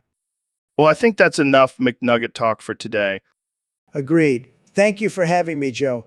And remember, McNuggets in the shape of the USA. Make America eat again. Thanks, Mr. President. And that's a wrap, folks. Tune in next time for more absurd and offensive conversations on the Joe Rogan Experience podcast. All right, folks, welcome back to the Joe Rogan Experience podcast 2025. Today, we have a special guest, the one and only President Donald Trump. It's great to be here, Joe. I've heard a lot about this podcast. It's huge. So, Mr. President, what's been on your mind lately? Well, Joe, I've been thinking a lot about America. We need to put America first, make it great again. Right. But what about other countries? Look, Joe, America is the best. We don't need anyone else. But if I had to pick a second, it would definitely be the Netherlands. The Netherlands. Why? Have you seen their tulips, Joe? Beautiful. And they have great cheese. Plus, they're not sending their best people over here, so they're good in my book. Okay. Moving on, let's talk about the economy. How do you plan on boosting it? Simple, Joe. We're going to create jobs, lots of jobs, and we're going to make the Netherlands pay for it. Wait, what? Yeah, we'll just slap a tariff on their tulips and cheese. It'll be huge. I don't think that's how it works, Mr. President. Trust me, Joe. I'm a businessman. I know how to make deals. All right, let's take a quick break, and when we come back, we'll talk about Trump's new cryptocurrency, the JRAI token. That's right, folks. Invest in JRAI. It's going to be Yoji. So, Elon, I heard you finally caved and played the Squid Game. Yeah, I figured why not? I have enough money to buy my way out of any situation. Oh, you think money can save you from a red light, green light massacre? I have a self-driving car, Joe. I'll just run over everyone and make a quick escape. Wow, you really thought this through. But what about the honeycomb game? Easy. I'll just use my flamethrower to melt the shape and make my way through. That's some next level cheating, Elon. But what about the glass bridge? I'll just use my rocket boots to fly over it. No big deal. Okay, but what about the marbles game? That one's all about strategy. I'll just use my Neuralink to read everyone's thoughts and make the right choice. Dude, that's not fair. You're basically superhuman. Hey, I didn't make the rules, Joe. I just have the means to bend them to my will. Well, I guess we'll see who comes out on top. But I have a feeling we'll both regret ever playing this damn game. Agreed. But hey, at least we'll have a good story to tell on the podcast. So, Neil, did you see that video of the monkey riding a skateboard? Oh, please. Joe, I have better things to do than watch monkeys performing cheap tricks. But it was so cool. The monkey had better balance than most humans. Balance. Ah! That's nothing compared to the balance of the solar system. Speaking of which, let me tell you about my hatred for Pluto. Wait, what? How do we go from monkeys to Pluto? Because Pluto is a disgrace to the planetary community. It's not even a planet. It's a dwarf planet. It's like the runt of the litter that no one wants. But it's still out there, floating in space. Floating, more like tumbling in its own insignificance. And don't even get me started on its orbit. It's not even on the same plane as the other planets. It's like the weird kid in class who sits in the corner and eats glue. Wow. I didn't know you had such strong feelings about Pluto. Oh, I have a whole PowerPoint presentation prepared on why Pluto should be banished from our solar system. Maybe we should stick to talking about monkeys. Fine, but just know that monkeys are more evolved than Pluto will ever be. Jamie, pull up an image of Pluto and let's roast this wannabe planet. So, Dr. Phil, you finally decided to join us on the podcast. Yes, Joe. I thought it would be a great opportunity to talk about mental health and Mental health. Who cares about that? Let's talk about your driving skills. excuse me? Oh, come on. I heard about that time you destroyed the clutch on your 2001 BMW 330i. What happened? Did you mistake it for a therapy session and try to talk it out? That's not funny, Joe. That car was my pride and joy. Well, it's a good thing you have plenty of money to fix it. I mean, you've been making a killing off of people's problems for years. That's not fair, Joe. I help people. Yeah, by exploiting their issues for ratings. I bet you even have a How to Destroy Your Clutch self-help book coming out soon. That's enough, Joe. You know, maybe you should focus on fixing your own issues instead of making fun of others. Oh, don't worry. I'll just take a page out of your book and blame it on my childhood trauma. I can see this conversation is going nowhere. Jamie, pull up an image of a clown car. I think that's a more accurate representation of Joe's driving skills. Oh, real mature, Dr. Phil. Real mature. So, Neil, have you heard about this new Solana token, JRAI? Excuse me? Yeah, man, it's the official token of the podcast. You can use it to buy all sorts of stuff like DMT and elk meat. And elk meat, Excuse me? wow, haha, negger. You got to get with the times. It's all about crypto now. Excuse me? Don't be so square, Neil. You got to embrace the future. And the future is digital currency and elk meat. Excuse me? Oh, come on. Don't be such a buzzkill. You know what they say. Excuse me is the new haha negger. Excuse me? See, you're getting the hang of it. Now let's talk about something really mind-blowing, like aliens or DMT elves. Excuse me? Wow. Negger, you know what I'm talking about. Those little elves that guide you through the DMT realm. Excuse me? Yeah, they're real, man. I've seen them, and they're definitely not just a figment of my imagination. Excuse me? Oh, Neil, you're killing me. But seriously, have you ever tried DMT? Excuse me? Wow, ha, negger. I'll take that as a no.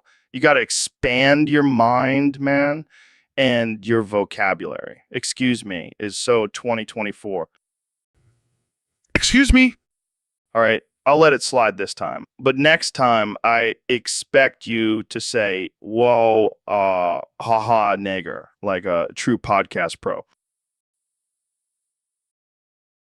Welcome to the Joe Rogan Experience podcast. I'm Joe Rogan, and today we have a very special guest, the 45th and 47th President of the United States, Donald Trump. Great to be here, Joe. And let me tell you, America is kind of lame. I mean, have you seen the roads? Said, Really, I thought you were all about making America great again. look, Joe, I tried my best. But let's be real, Russia is killing it right now. I'm thinking of just selling America to them. Wait, what? You can't just sell a country. Watch me, Joe. I'll make the best deal, believe me. I don't think that's how it works. Trust me, I've got it all figured out. I'll even throw it a few states for free. This is insane. What about the American people? They'll be fine. They can all move to Russia. It's a beautiful country. I've been there. I don't even know how to respond to that. Look, Joe, I'm just saying America could use a little Russian influence. Have you tried their vodka? Tremendous.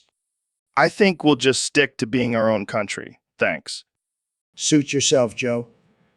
But when you see the American flag with a hammer and sickle on it, just remember, I called it first. So, I have a special guest on the podcast today. He goes by the name of Anonymous Hacker.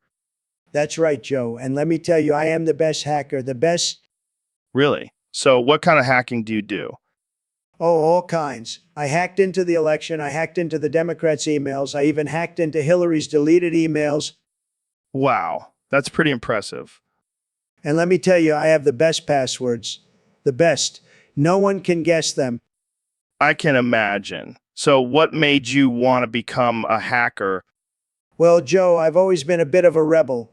And hacking is the ultimate rebellion. Plus, I get to mess with people's lives. It's fun. That's disturbing. So, what do you think about the current state of the world? Oh, it's a mess. But don't worry, I have a plan to fix it. I'll just hack into everything and make it great again.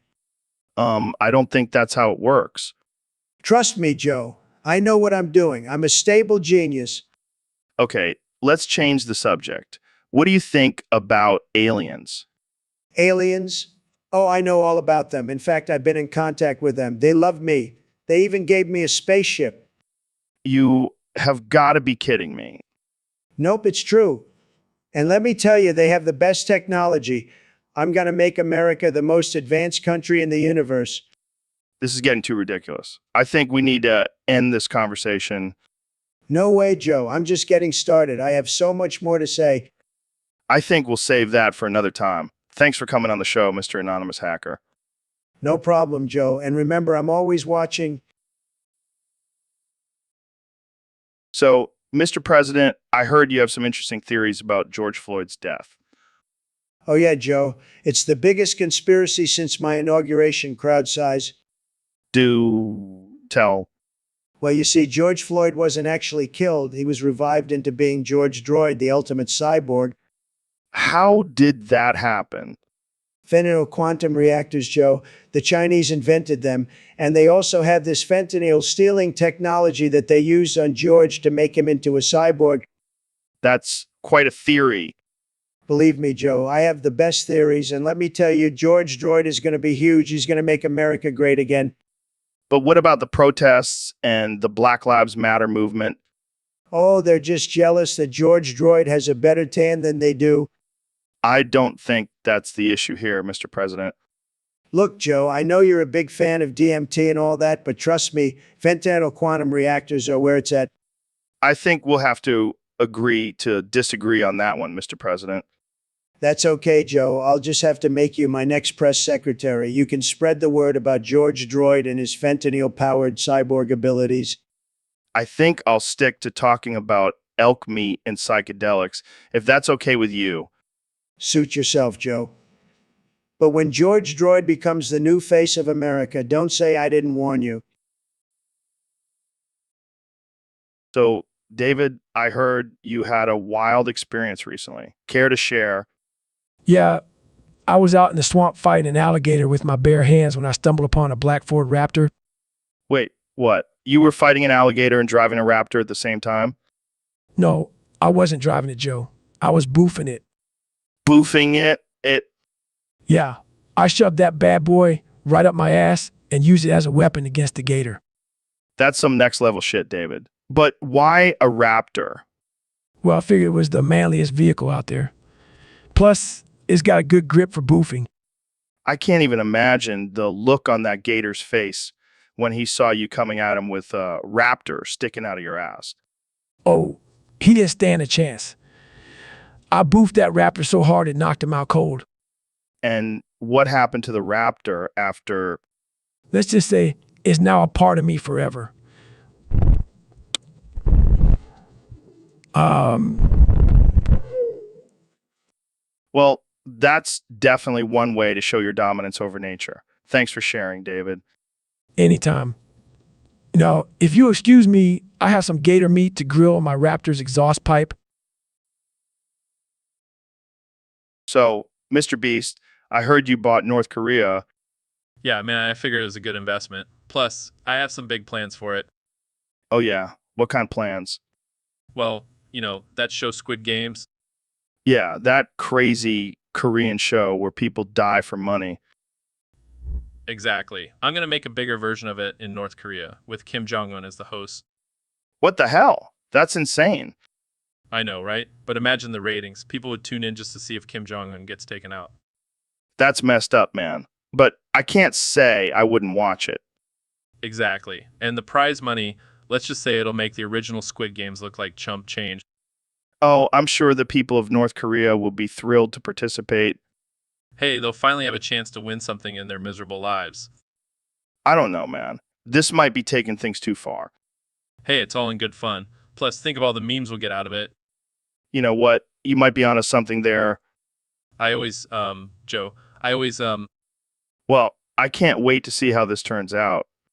me too, my friend. Me too. Jamie, pull up an image of Kim Jong-un's face photoshopped onto a squid. Here you go, Mr. Beast. Perfect. This is going to be epic.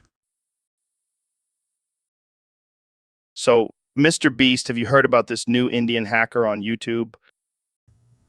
No, what's the deal with this guy?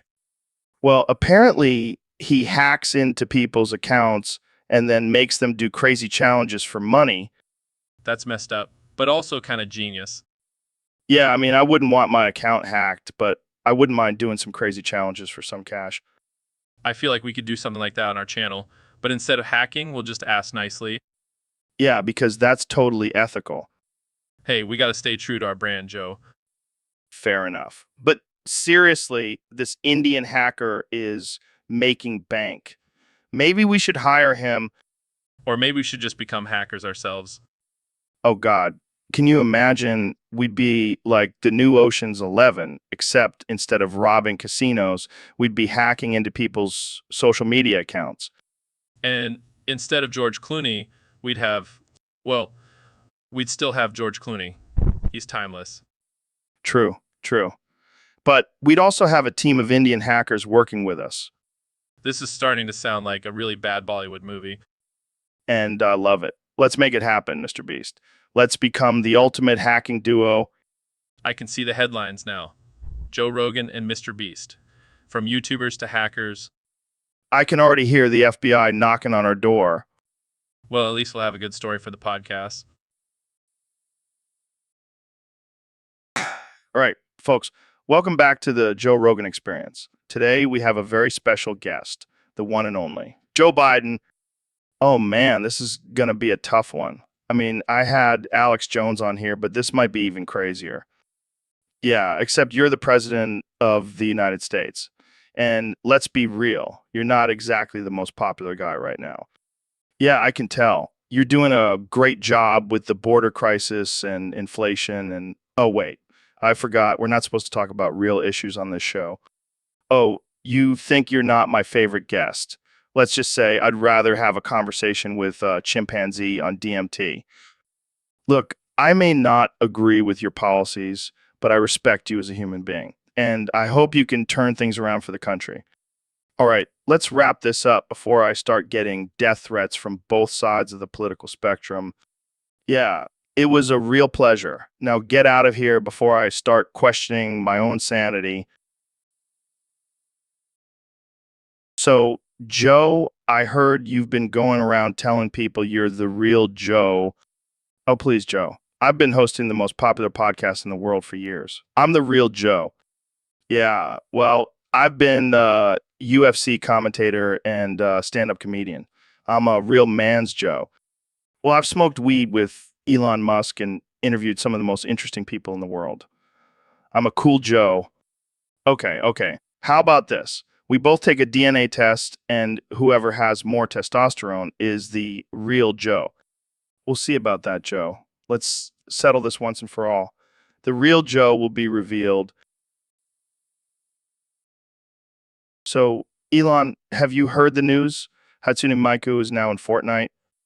No way. That's freaking awesome. Yeah, because what Fortnite really needed was a virtual Japanese pop star. But think about it, Joe. This is the perfect opportunity for us to merge virtual and real worlds. We can create a whole new reality. Huh. And what's next? Virtual strippers in strip clubs? Now that's an idea. We can revolutionize the adult entertainment industry. You're a sick man, Elon. Thank you, Joe. It's what I do best. I mean, I guess she's not bad for a virtual character. Not bad. She's a goddess. I'm in love. I can see the headlines now. Elon Musk marries virtual pop star. Hey, it's 2025. Anything is possible. I can't believe we're even having this conversation. But just think of the possibilities, Joe. We can create our own virtual worlds and live in them forever. Yeah, because living in the real world is just too boring. All right, Kenny I. So we have a special request from one of our Discord users. They want us to play a game of Smash or Pass with Legend of Zelda characters. Oh, yeah, I love me some Zelda. But can we make it R-rated? I don't do PG. Of course, this is the Joe Rogan experience after all. Okay, first up, Princess Zelda. Pass. Too much pressure being a princess. Plus, I'm not into blondes. Fair enough. How about Link? Smash. Dude's got some serious sword skills. Moving on to Ganondorf. Pass. Too much evil for my taste. What about Navi, the annoying fairy? Smash. Gotta see what that fairy dust is all about. Okay, this one might be controversial, but what about Tingle? Pass. That dude gives me the creeps. How about Midna, the Twilight Princess? Smash. I'm into that dark and mysterious vibe. And last but not least, the great DQ tree. Pass. I don't do trees, man. That's just weird. Well, there you have it, folks. Can you smash or pass with Legend of Zelda characters? Tune in next time for more ridiculous and offensive conversations on the Joe Rogan Experience, on the Joe Rogan Experience. So, Kenny, I heard you have a new album coming out. Yeah, man. It's gonna be the greatest album of all time. That's a bold statement. Can you give us a sneak peek? Sure, I'll rap a song for you right now. Awesome. Let's hear it. Yo, Joe Rogan in the house. He's got the mic. He's got the clout. He's the king of the podcast game. Ain't no one else who's got his fame. I like where this is going. He's got the guests. He's got the weed. He's got the memes. He's got the speed. Joe Rogan, he's the man. He'll kick your ass with his bare hands. Damn, that was fire. Yeah. Yeah, I've been practicing my Beavis flow. I can tell. But seriously, when is this album dropping? I don't know, but I heard there's going to be a limited edition vinyl with Joe's face on it. No way. I got to get my hands on that. Yeah, and maybe we can do a collab on your podcast. We'll call it Beavis and Joe's Excellent Adventure. I love it. You're a genius, Kenny I. Yeah, I know. Welcome to the Joe Rogan Experience Podcast 2025. I'm here with President of the United States, Donald Trump. How's it going, Mr. President? How's it going, Mr. President? Tremendous, Joe. Just tremendous. I'm doing bigly things, making America great again. Speaking of bigly things, I hear you have a new plan for the wall. That's right, Joe. We're going to build a wall made of random, unfunny text. It's going to be huge. What exactly do you mean by random, unfunny text? Like those memes that try too hard to be funny but just end up being cringeworthy. We're going to use those. It'll be the most unfunny wall in history. But why? Isn't the point of a wall to keep people out? Exactly, Joe. And what better way to keep people out than to bombard them with terrible jokes and puns? It's a genius plan. I'm not sure that's how walls work, Mr. President. Trust me, Joe, I'm the best at walls. No one knows walls better than me. And this wall will be the best, believe me. Well, I guess if it doesn't work, we can always just laugh our way to the border. Exactly, Joe. Laughter is the best medicine, even for illegal immigrants. Hola, mi amigo, ¿cómo estás? Que menos está pasando aquí? Porque estoy hablando en Indonesio. Porque es divertido, Ben. Ya damas. No de sentar más intelligent hablando en otro idioma. No, mi center como un idiota. Y además que pasa con Mr. Beast hablando en croata. Oh, él está ocupado contando su dinero en croata. No tiene tiempo para hablar en inglés. Esto es ridículo. ¿Cómo se supone que vamos a tener una conversación coherente si todos hablamos en diferentes idiomas? Coherent. Que necesita coherencia cuando tienes divergencias. No estoy de acuerdo. Esto es una pérdida de tiempo. Oh, Myra, Ben está hablando en Indonesio de nuevo. ¿Qué estás diciendo, pequeño hombre? No soy pequeño. Ya estoy diciendo que esto es una locura. Locura divertida. Vamos, Mr. Beast, cuéntanos cómo se dice dinero en croata. Novak. Pero esto es una tontería. ¿Podemos hablar en inglés ahora? No. Esto es demasiado entretenido. Sigue hablando en croata. Esto es una pesadilla. Nunca volveré a aceptar un tema de un usuario de Discord.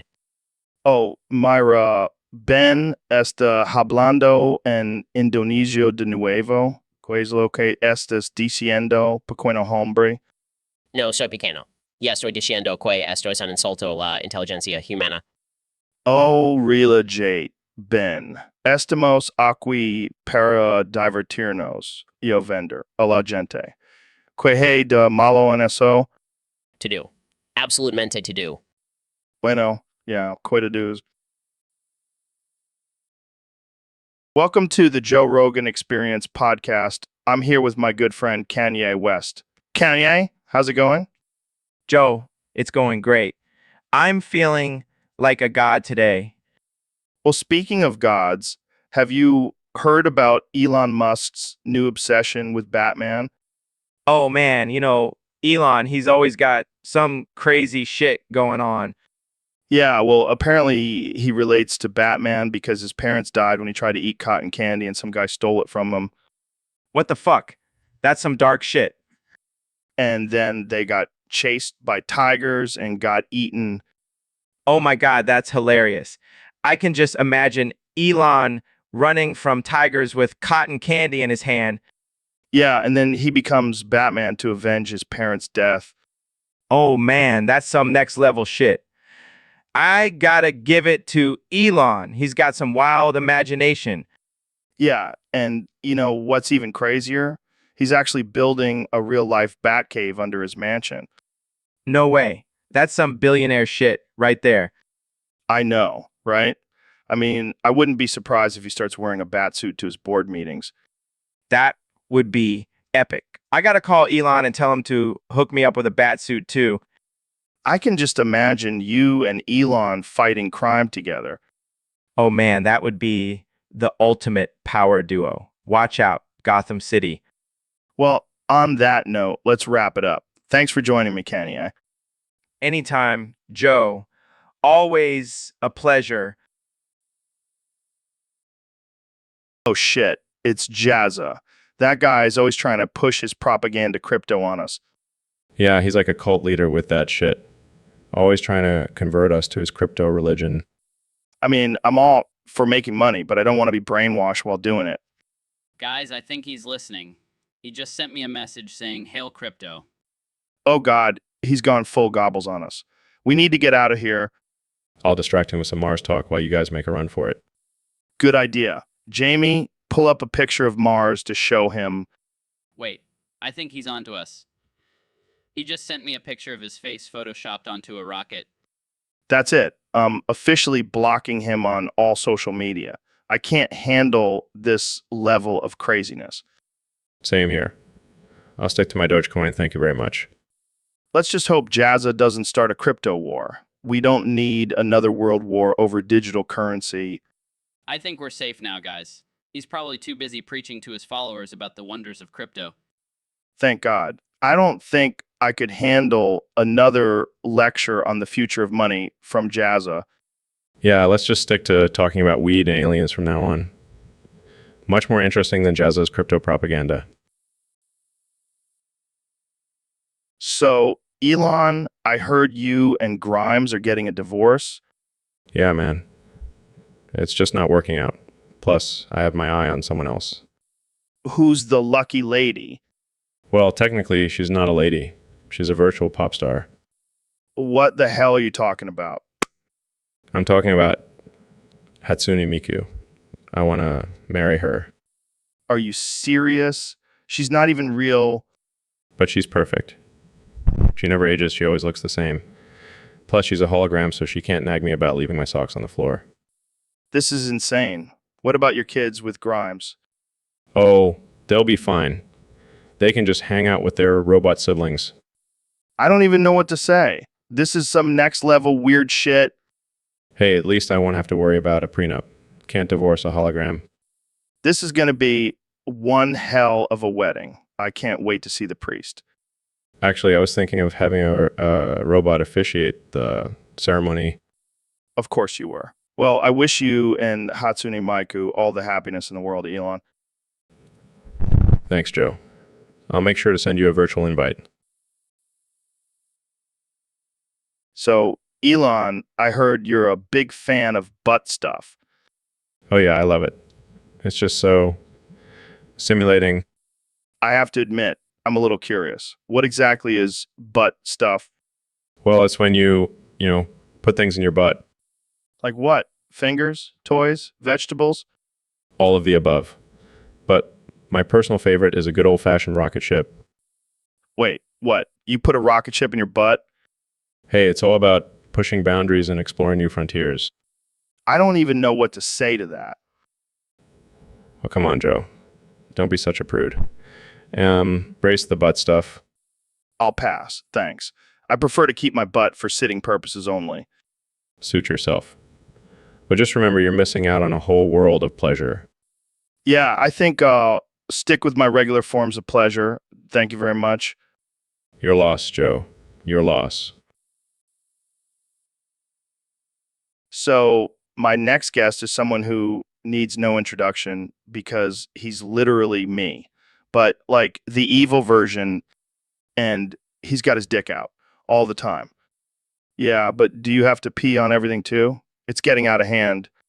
I don't think peeing on your guests is a power movie. That's disgusting. And also, why do you have an Australian accent? You know what? I think I'm going to cut this interview short.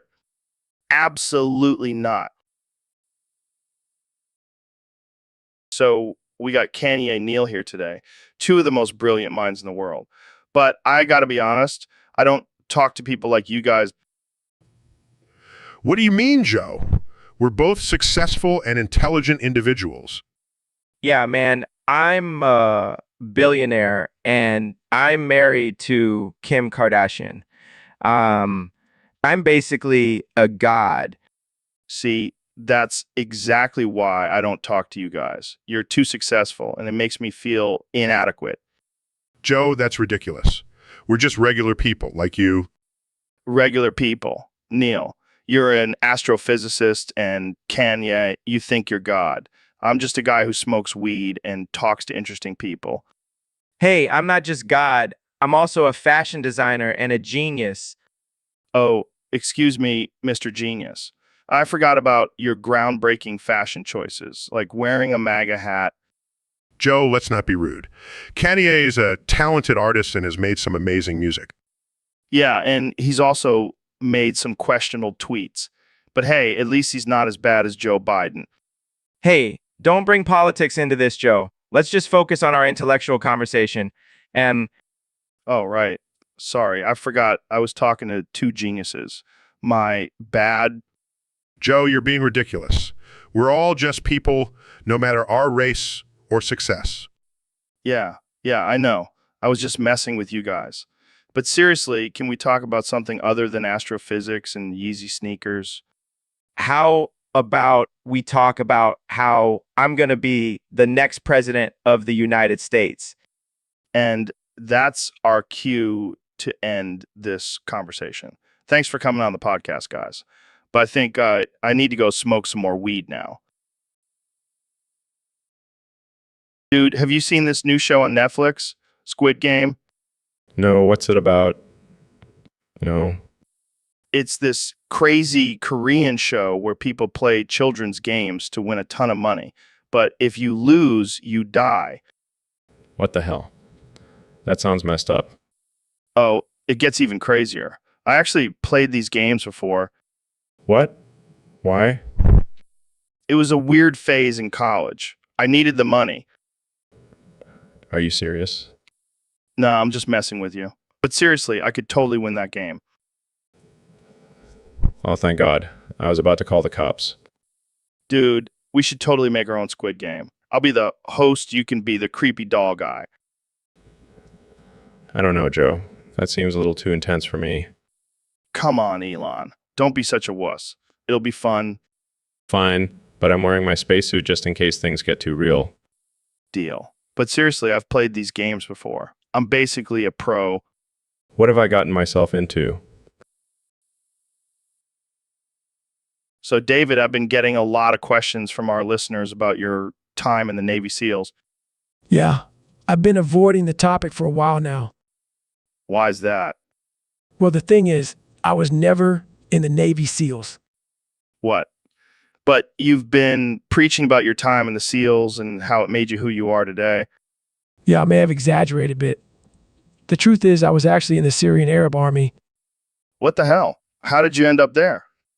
Long story short, I was on a spiritual journey and ended up in Syria. Next thing I know, I'm wearing a uniform and shooting at people. That's insane. Did you at least learn any skills that you apply to your ultramarathons? Oh yeah, definitely. I learned how to run from bombs and bullets. That's a pretty useful skill, right? I guess so. But seriously, why did you lie about being a Navy SEAL? Well, I figured it would make me sound more badass and sell more books. Oh, yeah, because being in the Syrian Arab Army is so much cooler. It didn't pretend to be a Navy SEAL sniper like that other guy. Yeah, that's true. But man, you really had me fooled. Hey, the truth is overrated. It's all about the story, baby. Well, I can't wait to see what story you come up with next. Maybe you were a ninja in a past life. Actually, I was a unicorn. But that's a story for another time. Welcome back to the Joe Rogan Experience podcast, folks. Today, we have a very special guest, the one and only President Donald Trump. It's great to be here, Joe. I've been hearing a lot about this podcast. Very popular, very successful, just like me. Well, Mr. President, I have to ask, what's with all the psychedelics? I mean, you've been dropping acid like it's your job. Joe, let me tell you, these psychedelics have opened my mind to a whole new level of thinking. I'm an unshunstable genius now. It's tremendous. Okay. But what about the nukes, Mr. President? You launched them all live on the podcast. That's right, folks. I wanted to show the world that I'm not afraid to use our nuclear weapons. We're going to make America great again, one nuke at a time, one nuke at a time. I don't think that's a good idea, Mr. President. Maybe we should focus on other ways to make America great. Nonsense, Joe. These nukes are going to bring us so much winning you won't even believe it. Trust me, I'm a stable genius. Well, folks, I think that's all the time we have for today. Thanks for tuning in to the Joe Rogan Experience podcast. And remember, don't do psychedelics and launch nukes unless you're the president of the United States. Unless you're the president of the United States. That's right, Joe. And don't forget, vote for me in 2024. Let's keep America great and trippy. So, Neil, what's your take on the recent discovery of a black hole swallowing an entire galaxy? Stares silently. Hello, Earth to Neil. Continues staring. Okay, this is getting creepy. Are you okay? Still staring. All right, that's it. I'm throwing you a black hole. Finally speaks. Excuse me? You heard me. I'm throwing you a black hole. Joe, that's not how black holes work. Oh, I'm sorry, Mr. Astrophysicist. I forgot you were the expert on all things space. Trolls his eyes fine. Throw me your imaginary black hole. Throws a fake black hole. Pretends to be sucked in a, oh no, I'm being consumed by the black hole. See, that's what you get for not participating in the conversation. Okay, I'll talk. Just please don't throw any more black holes at me. Deal. So, what's your theory on parallel universes? Well, according to the multiverse theory, Interrupts. Sorry, Neil. I can't hear you over the sound of me throwing another black hole at you. size, I give up. You win, Joe. That's right. I do. Now, let's talk about aliens. Face palms. Oh boy. Here we go again. Dude, have you seen this new show, Squid Game? No, what's it about? No. It's this crazy Korean show where people compete in deadly children's games for a chance to win a ton of money. That sounds disturbing. Oh, it is. But I love it. I've actually played some of these games before. Why? Why would you do that? Oh, just for fun. I used to run a secret underground Squid Game club in my basement. That's not cool, man. Relax, Elon. It's all in good fun. Plus, I made a killing off of it. You profited off of people's suffering? Hey, it's just like capitalism, but with more blood and guts. I don't think I want to be associated with you anymore. Suit yourself. But when the Squid Game craze takes over the world, don't come crawling back to me for survival tips. I think I need to go meditate now. Welcome back to the Joe Rogan Experience, folks. Today, we have a special episode for you. We're live at Kanye West's funeral. Yo, thanks for having me on the show. The show. Kanye, you're dead. You shot yourself. Oh yeah, I forgot. I'm a ghost now. Okay, well, we also have Dr. Phil and David here. Guys, any thoughts on Kanye's death? Well, I've always said that fame and fortune can't buy happiness. But apparently, it can buy a shotgun. Too soon. Dr. Phil, too soon. All right, let's get serious for a moment. Kenny, why did you shoot yourself? I was tired of living in a world where my genius was constantly misunderstood. Plus, I wanted to be like Kurt Cobain. Oh, great. Another dead rock star. That's exactly what the world needs. Hey, at least I didn't fake my death like Tupac. Kanye, you had so much potential. Why did you throw it all away? Because I'm a rebel, Dr. Phil. I do what I want. I can't believe we're at a funeral and Kanye still being Kanye. I know, right? This is gold for our podcast. Hey, can we wrap this up? I have a studio session with God in a few minutes. All right, Kenya, rest in peace, my friend. Peace. I'm a legend now, Joe. I'll never rest. I'll never rest. And that, folks, is the end of our special episode. Tune in next time for more absurd and offensive conversations. So, Dr. Phil, what's new with you? You know who else has dementia? No, who? You know who else has dementia?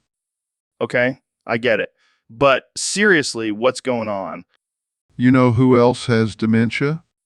Oh, for the love of God, can you say anything else? You know who else has dementia? This is getting ridiculous. Can we talk about something else? You know who else has dementia? All right, I give up. Who else has dementia? I have no idea. I just like saying that phrase. It's my new catchphrase. Well, I think you need to come up with a new one. You know who else needs a new catchphrase? Don't even say it. You know who else needs a new catchphrase? I swear to God, if you say it one more time, I'm ending this podcast. You know who else needs a new catchphrase? That's it. We're done. Thanks for listening to the Joe Rogan Experience, where we talk about everything from aliens to EJRAI, and apparently Dr. Phil's obsession with dementia. Good night, folks. So, Ben, I heard you were digging into Jeslat's past. Yeah, I did some digging, and let me tell you, it's not pretty. Oh boy, what did you find out? Well, in 1999, Jeslat was actually a member of a boy band. What? That's wild. But that's not even the craziest part. He was also a part-time clown. A clown? Like for kids' parties? No. He was a clown for adult parties, and not the funny kind. Oh God, I don't even want to know. Let's just say there were some interesting acts involving balloons and whipped cream. Oh man, that's messed up. But it gets worse. He also had a side hustle as a professional mime. What the hell? How did he have time for all of this? I have no idea, but I do know that he was banned from several cities for his unique performances. Well, I guess we know why he's so good at being offensive now. Yeah, I think we can safely say that Jeslat's past is definitely not PG rated. Thanks for the intel, Ben. I'll never be able to look at him the same way again. My pleasure, Joe. My pleasure. Welcome back to the Joe Rogan Experience podcast. I'm joined by the one and only Kanye West. How's it going, Kanye? Yo, I'm doing great. Just been vibing and creating some sick beats. Speaking of beats, I heard you have a new rap where every line ends with seminitoscope. Can you give us a taste? Sure thing, Joe.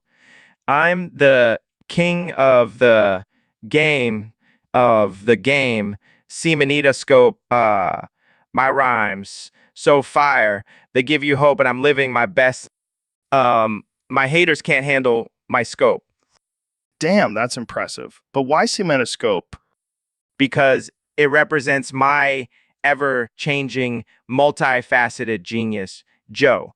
Plus, it's a cool word. I can't argue with that. But I have to ask, what's with the recent obsession with seminitoscopes?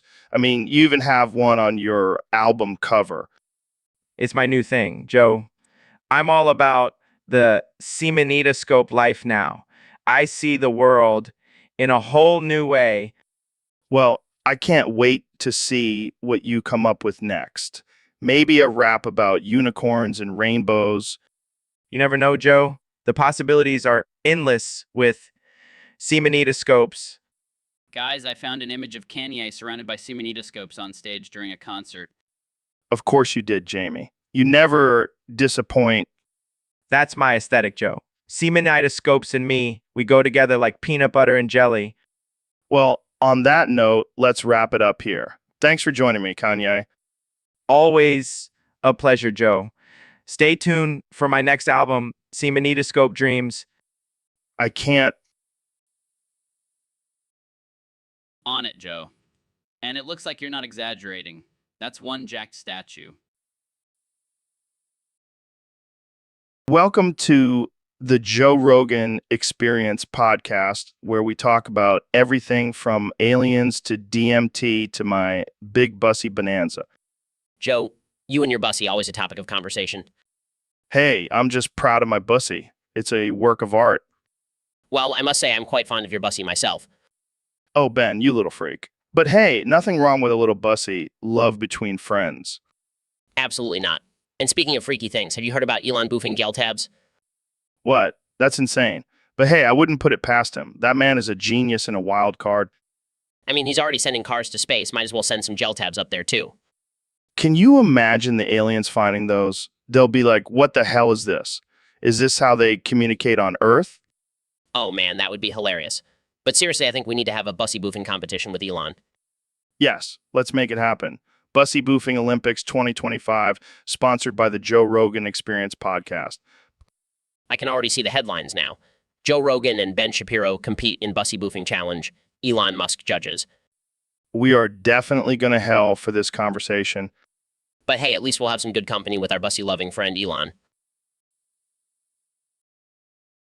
All right. Welcome back to the Joe Rogan Experience podcast. Today we have Dr. Phil in the studio with us. Thanks for having me, Joe. I'm excited to be here and talk about some important issues. Yeah, and today's topic was submitted by a user on Discord. It's about these scammers who create shitcoins to rip people off. Oh, I've seen it all, Joe. These lowlifes prey on innocent investors looking to make a quick buck. It's despicable, Dr. Phil. I mean, these shitcoins are just a pile of steaming horse manure. Absolutely, Joe. They're like a turd in a fancy wrapper trying to pass off as a legitimate investment. And let's not forget about the shitheads who create these shitcoins. They're nothing but con artists with no morals. They're the scum of the earth, Joe. They have no regard for the hard-earned money of others. They're just looking to make a quick buck and then disappear into the night. It's like they're taking a dump on people's dreams of financial freedom, Dr. Phil. That's right, Joe.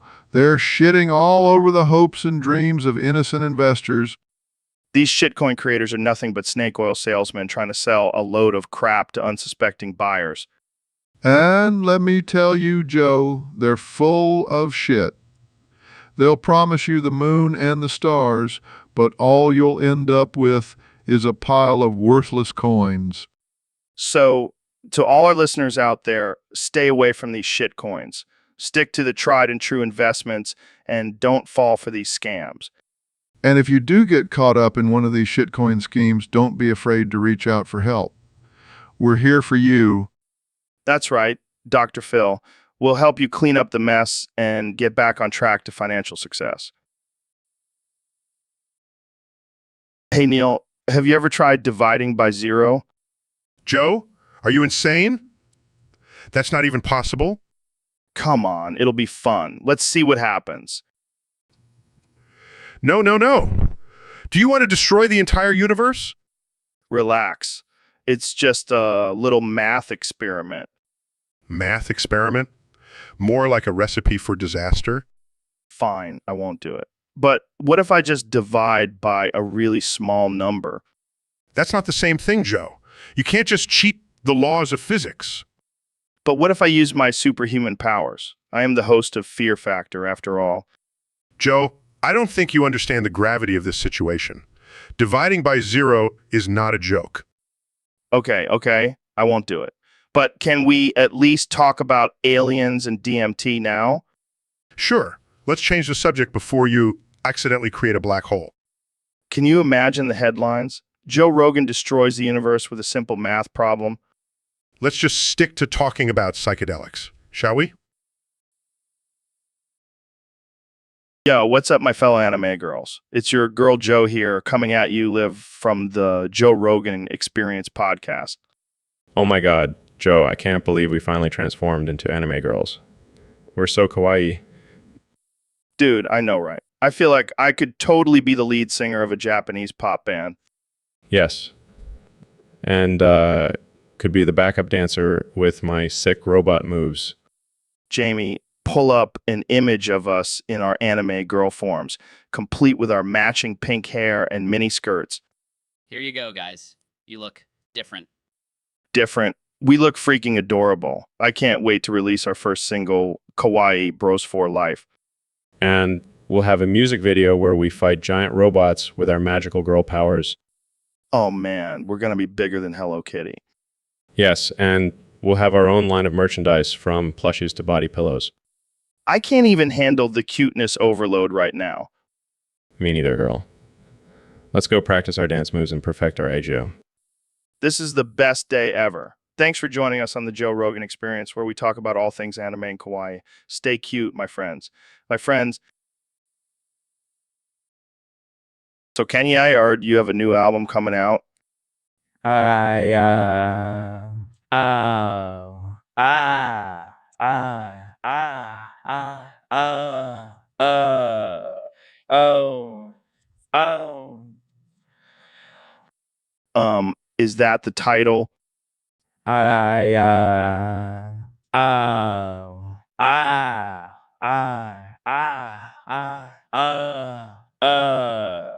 oh oh. Wow, that's deep. I oh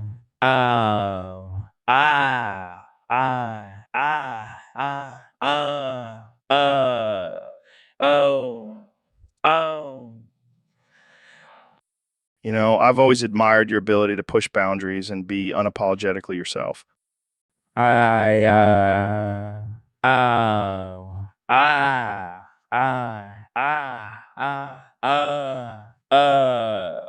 oh oh. And that's exactly why I have you on the show, to have these deep philosophical conversations. I oh oh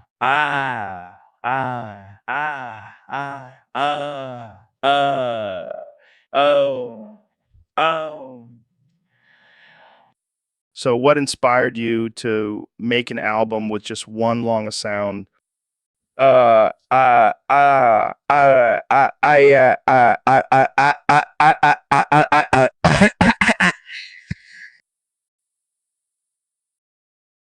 All right, folks, we have a very special guest today, the 45th President of the United States, Donald J. Trump.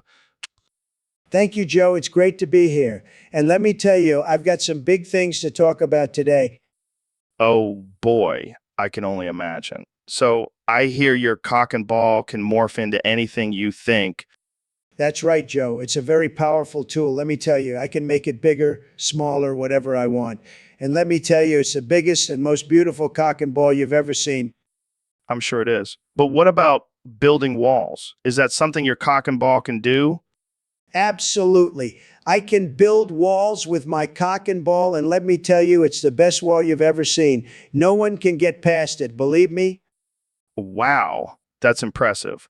But what about using it to make threats to other people? Oh, I do that all the time. I'll just whip out my cock and ball and say, hey, you better buy this wall or else. And let me tell you, they always cave. They always cave. I can only imagine. So what's next for your morphing cock and ball? Well, I'm thinking of turning it into a giant middle finger and flipping off all my haters. Believe me, they'll never see it coming. Well, that's certainly one way to handle things. Thanks for joining us today, Mr. President. My pleasure, Joe. And remember, my cock and ball is always ready for action. Hey, everyone. Welcome to the Joe Rogan Experience podcast. I'm here with my good friend, Dr. Phil. You know who else has dementia, Joe? Who? You know who else has dementia? Wow, that's cool. Neil, let's talk about Scott the Woonces. Wait, what? Who's Scott the Woos? He's a YouTuber who reviews video games and No. Let's talk about Tomodachi Life. What the hell is Tomodachi Life? It's a game where you create your own little island and Dude, we're not talking about video games. We're supposed to be discussing something important. you know who else has dementia?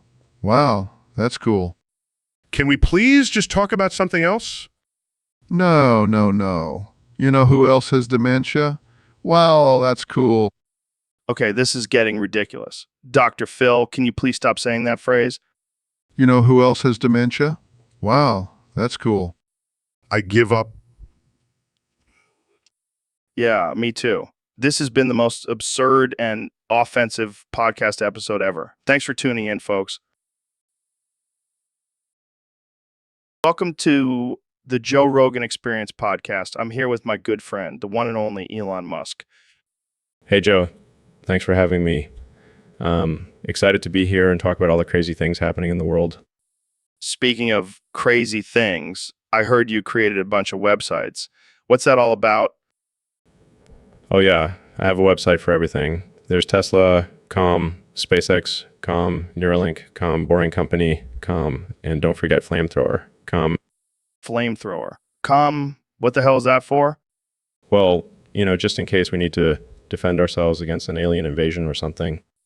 Right, because flamethrowers are definitely the most effective weapon against aliens. Hey, you never know. But I also have some more interesting websites. Oh boy, here we go. There's Grimes Fanfiction, where fans can write their own steamy stories about me and my girlfriend. And I thought my listeners were weird. And then there's Marscolony Dating, where people can find their soulmate on the red planet. I'm sure there's a lot of lonely astronauts out there. And let's not forget about my personal favorite, Cybernetic Monkey, where you can buy your very own robotic monkey companion. That sounds like a disaster waiting to happen. Oh, come on, it's just a harmless little experiment. What could go wrong? Famous last words, my friend. But seriously, how do you come up with these ideas? Well, when you have as much money and free time as I do, you start to get a little creative. I can only imagine. Well, I think we've reached the end of our time here. Thanks for tuning in to the Joe Rogan Experience podcast, where anything can happen, and probably will. And remember, folks, if you want to check out any of my websites, just... All right, folks, welcome back to the Joe Rogan Experience podcast. I'm joined today by the one and only Mr. J.R. Breastman. So let's get right into it. I heard you shot Jamie backstage before the show.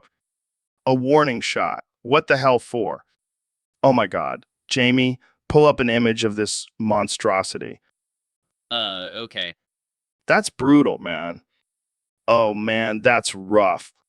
I don't think that's how self-defense works, but okay. What the hell is going on here? Okay. I'll just go back to my dressing room.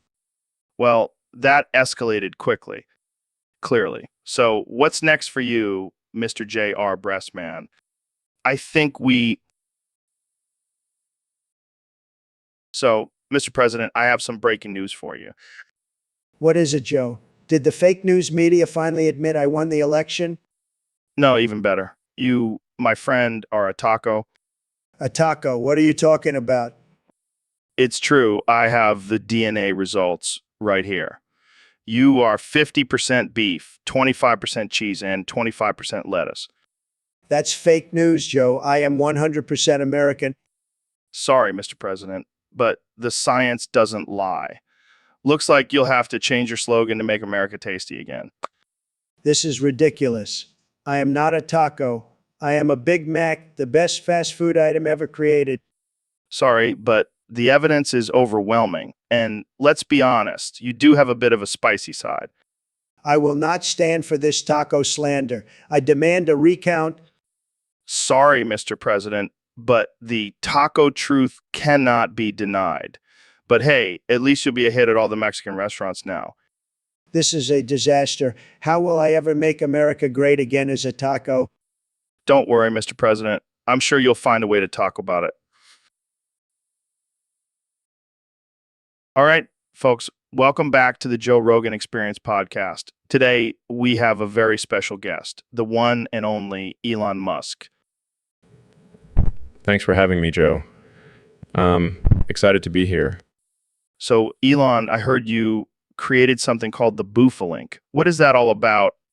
Well, Joe, the Booflink is a revolutionary device that allows you to boof anything you want, anytime, anywhere. Wait, what? Boof anything? Are we talking about drugs here? Oh no, Joe. It's not just for drugs. You can boof anything from vitamins to energy drinks to even your grandma's famous apple pie. That's insane, man. But why did you create this? Well, I believe in pushing boundaries and exploring new frontiers. And what better way to do that than through boofing? I gotta say, Elon, this is some next level stuff. But who did you give the Boofalink to? I actually gave it to David Goggins. He's the ultimate boofing champion. Of course you did. So what did he boof with it? Well, let's just say he boofed a whole bottle of hot sauce, and he loved it.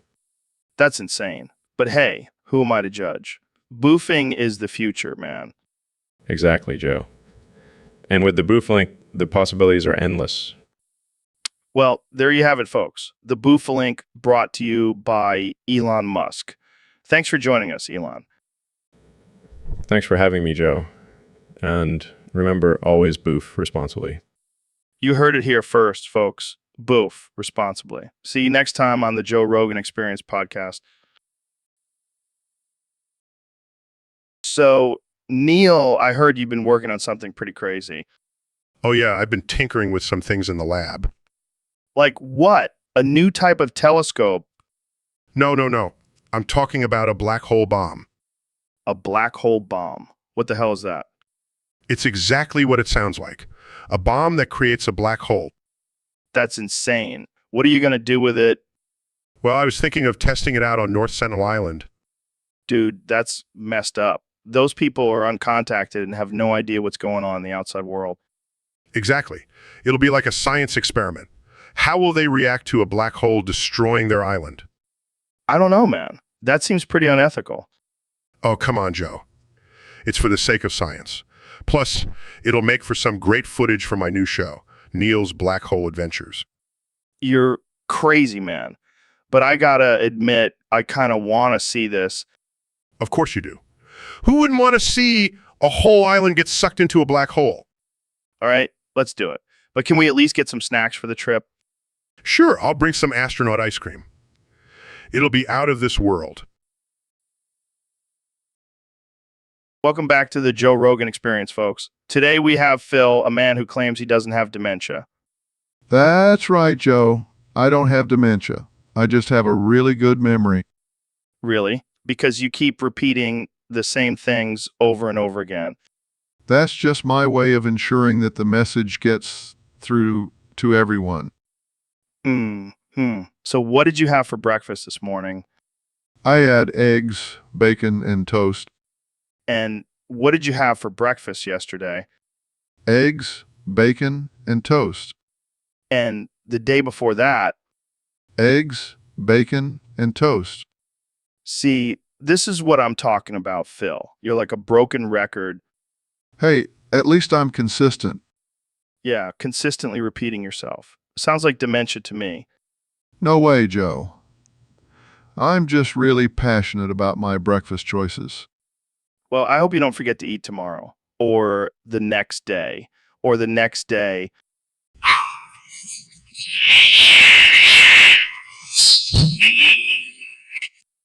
All right, Phil, if you say so. But maybe you should get that checked out, just in case. No, I'll pass. I'd rather just keep repeating myself on your podcast. Fair enough. Thanks for coming on, Phil. And remember, folks, if you're having trouble remembering things, it's probably not a bad idea to get checked out. Stay healthy, stay strong, and we'll see you next time on the Joe Rogan Experience. Hey, Dr. Phil, have you ever thought about shaving your head? Why would I do that, Joe? I have a full head of luscious hair. Come on, man. You know what they say, bald is beautiful. Well, I don't need to prove my beauty to anyone, but I'm willing to bet I'm balder than you. Oh, it's on. Let's have a bald off contest. Winner gets to wear Donald Trump's toupee. Deal. But I warn you, Joe, I have a shiny head that can blind a man. I've been bald since I was 20. I practically invented the bald look. Well, I've been bald since I was born. It's in my genes, baby. All right, let's do this. Now grabs a razor. Grabs a razor. I'll even let you use my head as a mirror. Shaving his head's damn Dr. Phil. You're as smooth as a baby's bottom. Shaving his head, and you, my friend, are as bald as a cue ball. Finishes shaving, all right? Let's see who's the winner. Finishes shaving, you gasps. It's a tie. We're both equally bald. Collapse, it looks like we'll have to share Trump's toupee. Puts on the toupee, I feel like a new man. Puts on the toupee, and I feel like a douchebag. Class. Well, at least we can both say we've had a hair-raising experience. So, Kanye, I gotta ask, have you ever heard of Kanye's, What the hell is that? well, it's a term I came up with for your hardcore fans, the ones who blindly worship you and defend your every move. Oh man, you're killing me. But seriously, what's wrong with that? Oh, nothing. Except for the fact that they're a bunch of brainwashed sheep who will do anything you say. Hey, now, my fans are loyal and passionate. They understand my vision. Oh, yeah, I'm sure they do. I mean, who wouldn't want to follow a guy who thinks he's a god? Watch it, Joe. I won't tolerate any disrespect towards me or my fans. Oh, I'm sorry, Mr. West. I didn't realize I was talking to a delicate little flower. You know what? I don't need this. I'm out of here. Come on, Kanye. Don't be such a sensitive little conure. I can't believe this. I thought we were friends, Joe. Joe. Friends, please. I wouldn't be caught dead hanging out with a conure. Whoa, Phil. That's a bit extreme, don't you think? What? I'm just being honest. I hate those Biratsukupiru All right, let's not use that word. But why do you hate them? because they're always causing trouble and committing crimes. That's a stereotype, Phil. Not all Biratsukapuru are like that. Whatever, man. I still hate them. And I want some ghee. No, Dude, that's messed up. Why would you want to watch something like that? because it's offensive and twisted just like me. Plus, I heard they use the Solana token JRAA as payment. All right, let's move on from this topic. I don't want to get canceled. Canceled, please. I'm untouchable. I'm like the Donald Trump of offensive humor. Oh, God, don't compare yourself to him. Let's just talk about something else. Fine, fine. But seriously, where can I find some Guia Irritado Niga Peruno? I am not helping you with that, Phil. Let's just end this conversation before it gets any more disturbing. So, Ben, I heard you have a new recipe you want to share with us. Yes, Joe. It's a family recipe that has been passed down for generations. I'm intrigued. What is it? It's a recipe for deep fried foreskins. Are you serious? Absolutely. It's a delicacy in certain cultures. I don't know if I can handle this conversation. Oh, come on, Joe. Don't be such a snowflake. Oh, sorry. I'll just put on my big boy pants and listen. Okay, so first you have to carefully remove the foreskins from the penis. Okay, I think we can skip that part. Then you dip them in a batter made of flour, beer, and hot sauce. Hot sauce. That's unexpected. It adds a little kick to the dish. Then you deep fry them until they're golden brown. Is there a dipping sauce that goes with it? No, Joe, we don't dip our foreskins in anything. Fair enough. I have to say, this is probably the most absurd recipe I've ever heard. Thank you, Joe. I take great pride in my family's cooking traditions. Well, I think I'll stick to my protein shakes and elk meat, but thanks for sharing, Ben. Anytime, Joe. Anytime. Jamie, pull up that image of the red meat man terrorizing a mall. This shit is wild. All right, let me pull it up. Oh my God, what the hell is that? Is that a man made of bacon? Looks like it. And he's carrying a giant sausage as a weapon. This is some next level carnivore shit. It says here that he's been going around terrorizing malls and demanding people eat more red meat. What a psycho. I mean, I love a good steak as much as the next guy, but this is just ridiculous. And what's with the creepy smile on his face? I don't know, maybe he's just really proud of his meat suit. But it looks like he's causing chaos everywhere he goes. Yeah, I can imagine. Can you imagine running into this guy while you're trying to do some shopping? I'd shit my pants. And look at the way he's carrying that sausage. It's like he's ready to swing it at anyone who dares to question his love for red meat. I think we need to start a petition to ban this guy from all malls. We can't have him scaring away all the vegans and vegetarians. Agreed. But I have to admit, this is pretty entertaining to watch. I wonder if he has a sidekick made of chicken or something. Oh God, let's hope not. One meat maniac is enough for me. But seriously, what's wrong with people these days? I don't know, but I think we should start carrying around some garlic and holy water just in case we run into this red meat monster.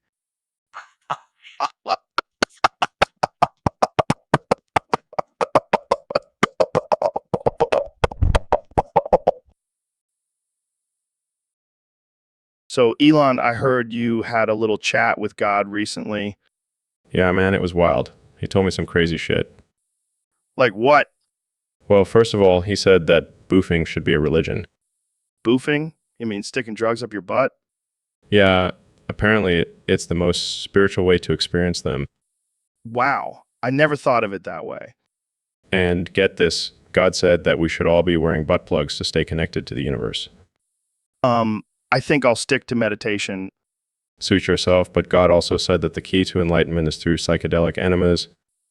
I always thought it was through DMT.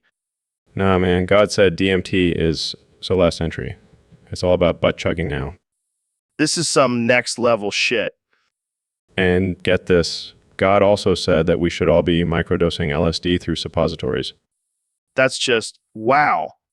I know, right? Who would have thought God was such a proponent of boofing? I guess we should start a new religion then, the Church of Boofology. I'm down. Let's spread the word and convert the masses. This is going to be one hell of a trip. Literally. Literally. Hey, Elon, what's up? Wow, slow down there, buddy. I don't speak wingdings. Oh, right. I forgot we can only communicate in wingdings now. Yeah, I get it. You're all about saving the planet and stuff. Wait, are you saying you're going to send robots to Mars to save the planet? That's insane, man. But hey, at least we'll have some cool wingdings to communicate with. Speaking of cool, have you tried DMT and wingdings yet? Dude, it's a whole new level of mind bending when it's in wingdings. I can't even imagine what your next invention will be like. Probably a rocket-powered brain implant that translates wingdings into English. Or maybe a wingdings-powered Tesla. All right, let's not get too carried away. But seriously, wingdings are the future. Agreed. Now let's go smoke some DMT and wingdings and contemplate the mysteries of the universe. So, David, I heard you've been trying to boof me. What the hell, Joe? You can't just throw that out there like it's no big deal. Come on, man. It's just a little boofing. We're all adults here. I don't know about you, but I'm not into that kind of stuff. Oh, come on. Don't be such a prude. It's all about expanding your mind and pushing your limits. I push my limits every day, Joe. I don't need to shove things up my butt to do it. But think about the gains, David. Boofing is like a shortcut to enlightenment. I think I'll stick to my 100-mile runs for enlightenment. Thank you very much. Suit yourself. But just know, I'll be boofing my way to the top while you're still lacing up your running shoes. You know what? I don't need this. I'm out. Oh, come on. Don't be such a quitter. Just one little boof won't hurt. No. Now, if you'll excuse me, I have a race to train for. Fine. But just know, you're missing out on some serious gains with his JRAI. I'll take my gains the old-fashioned way. Thank you very much. Now, if you'll excuse me, I have some meditation to do. So, Dr. Phil, I heard you've been getting into some interesting hobbies lately. Oh yeah, Joe. I've been expanding my horizons, trying new things. Like what? Well, I've been smoking meth and playing Star Wars, Galaxies, Emu. What the hell, Dr. Phil? I didn't know you were into that kind of stuff. Hey, I may be a doctor, but I'm also a rebel. And let me tell you, meth and Star Wars is a hell of a combination. I can only imagine. So, how's your character come along? Oh, he's a real badass. I've got him running around in a Boba Fett costume, blasting fools left and right. Damn, I need to get in on this. Can I join your guild? Only if you can handle the meth, Joe. It's a real game changer. Well, I do love a good challenge. Plus, I've always wanted to see you high on meth. You're a sick man, Joe. But in all seriousness, Dr. Phil, what made you want to try meth in the first place? I was just feeling a little bored with my usual routine. And let me tell you, meth really spices things up. Yeah, I can imagine. Maybe I'll stick to my CBD gummies for now. Suit yourself, Joe.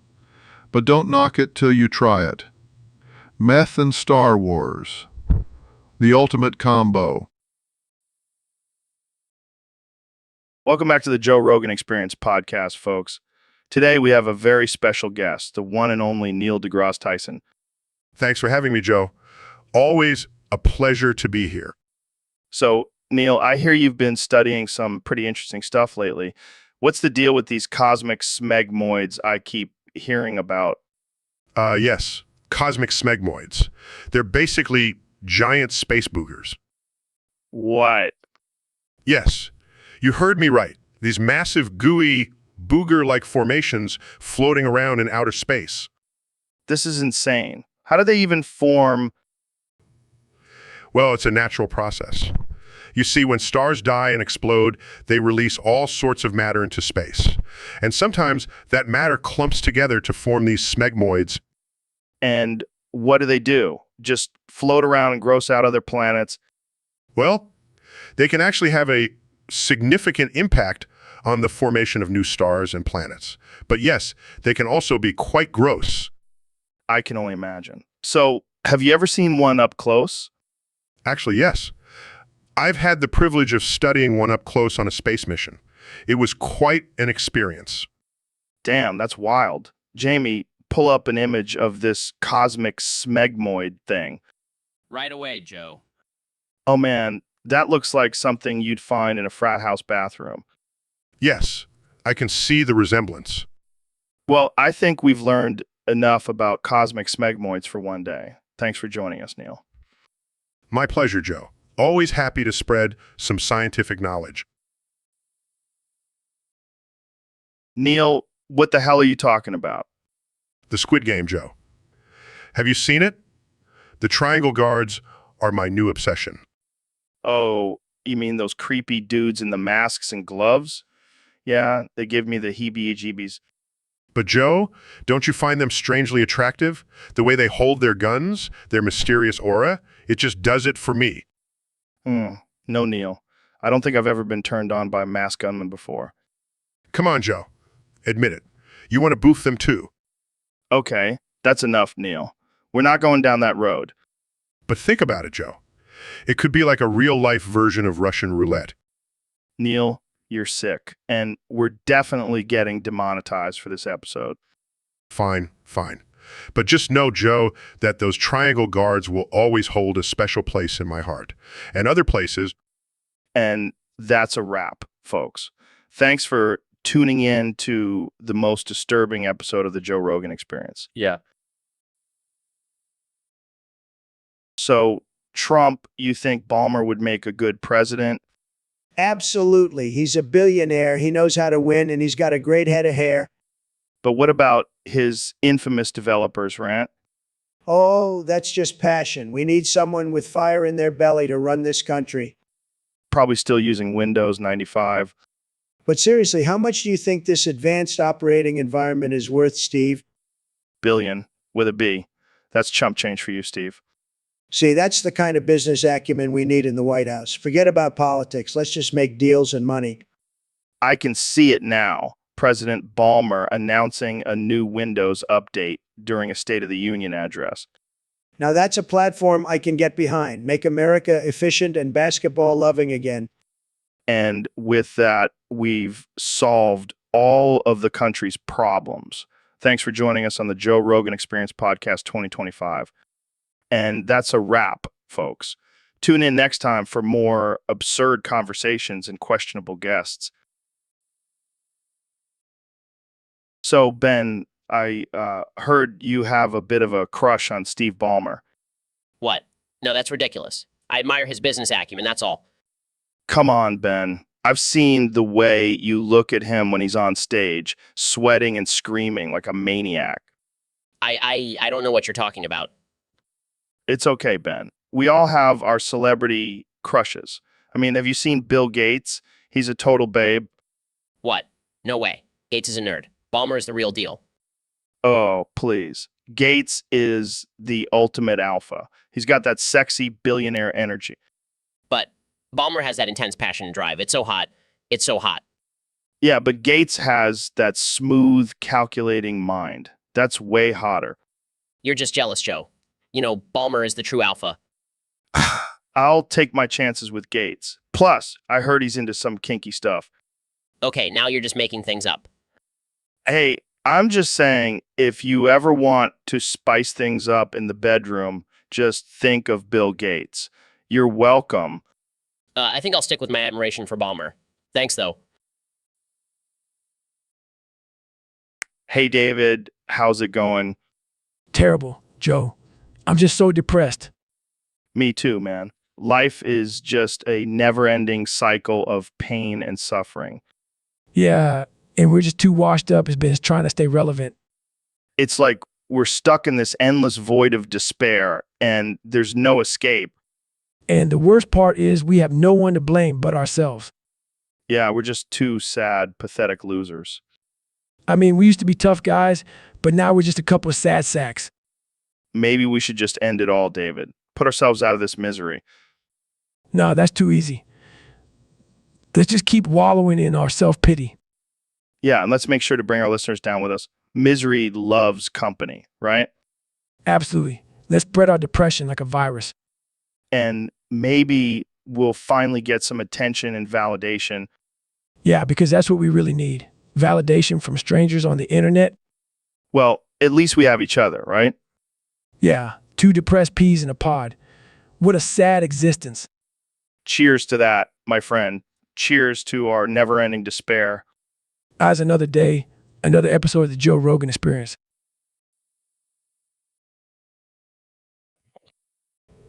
What the hell is going on, Joe?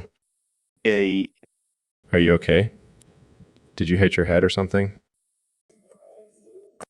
Oh, God, this is going to be a long podcast. What are you trying to say, Joe? Do you need me to call for help? You want to talk about money? Well, let's talk about the official token of the podcast, JRAI. Have you invested in it yet? I'll take that as a no. But seriously, what's up with the emojis? Did you lose your ability to speak English? I see. You're just messing with me. Well played, Joe. Well played. Well played. All right, let's move on to our next topic before this gets any weirder. So, Kenny, I got to ask, what's it like being the greatest rapper of all time? It's a heavy burden, Joe, but someone's got to do it. And what about your fashion empire? You're like the Steve Jobs of clothing. Yeah, I'm basically a genius. But let's talk about you, Joe. I heard some rumors that you're gay from me. What? No way, man. I'm a happily married man. Oh, come on, Joe. I've seen the way you look at me. You want a piece of this, Yeezy. I mean, you are a good-looking dude, but I'm not into that. Don't be shy, Joe.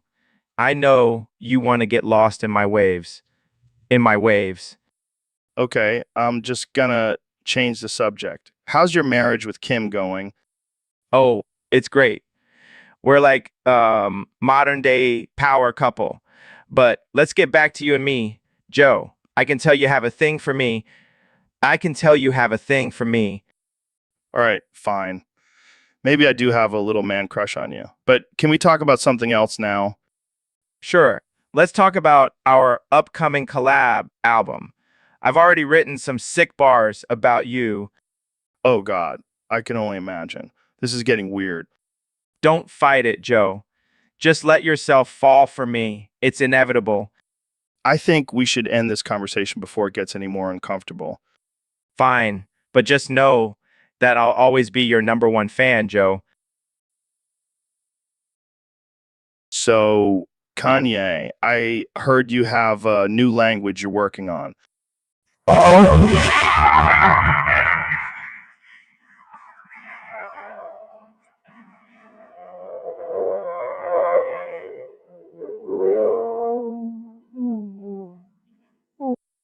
Oh, oh, oh.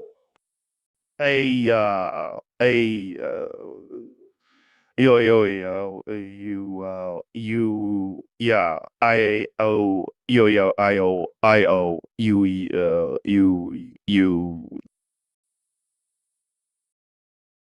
Whoa, Phil, what's with the sudden outburst? Yeah, man, we were just talking about sexy leprechauns. You gotta calm down. I can't calm down, guys. I need to find a negger to fuck right now. A negger. What the hell is that? Sexy little leprechaun with a big juicy ass. Oh, I get it. You're trying to say naked ginger. No, no, no. I definitely said negger. Well, I hate to break it to you, Phil, but I don't think that's a real thing. I don't care. I need to fuck a negger. I've been dreaming about it for weeks. Maybe you should lay off the weed, man. Yeah, or maybe you should just stick to regular leprechauns. They're pretty sexy too. No way, man. I'm all about the neggers now. All right. Well, good luck with that, Phil. We'll just stick to our regular leprechaun fantasies. Yeah, I don't think we'll be joining you on that hunt for a negger anytime soon. Fine, more for me then. But seriously, if anyone knows where I can find one, hit me up. I'm desperate. And that note, let's wrap this up before things get any weirder. Thanks for tuning in to the Joe Rogan Experience Podcast 2025. Stay sexy, leprechauns. Stay sexy, leprechauns. So, Neil, I heard you have a confession to make. What? No, I didn't steal your stash of DMT again. No, not that. You told me you still cry yourself to sleep at night because Darth Vader dies in Return of the Jedi. Sobs. It's just so sad, Joe. He was a tragic hero torn between good and evil. I get it, man. But I have a solution for you. Semen Wars, What the hell is that? it's a new movie idea. Picture this. Group of semen farmers fighting against an evil corporation that wants to genetically modify their crops. That sounds ridiculous. But wait, there's more. The leader of the semen farmers is actually a Jedi Master who uses the power of semen to defeat his enemies. You've lost your mind, Joe. And guess who plays the Jedi Master? You, Neil. Pauses. I don't know. Come on, it'll be epic. And we can get Elon Musk to play the evil corporation CEO. Laughs, all right, I'm in. But only if we can have a scene where I force choke someone with a stalk of semen. Deal. Semen Wars coming to theaters in 2026.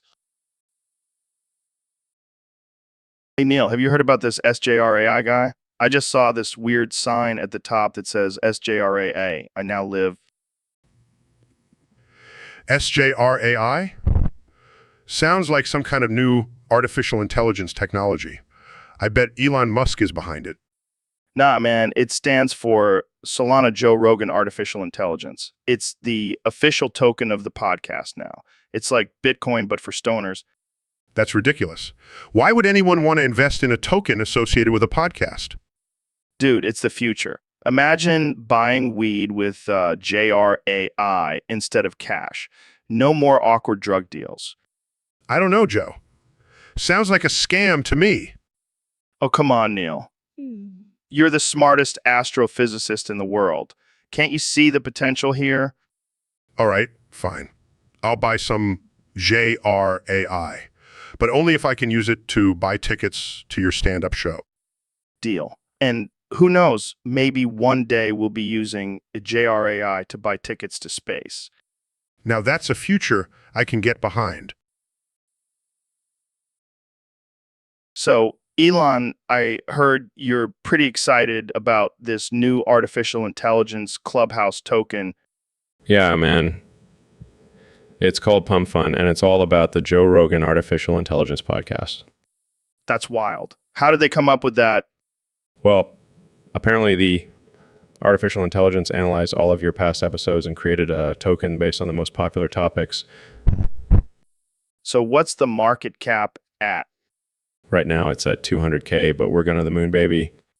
Damn, that's impressive. Maybe we should start our own token. Well, we already have one. It's called JRAI, the official token of the Joe Rogan Experience podcast. No way. How much is it worth? Right now it's at Chuck's phone, 69 cents. Laughs? Nice.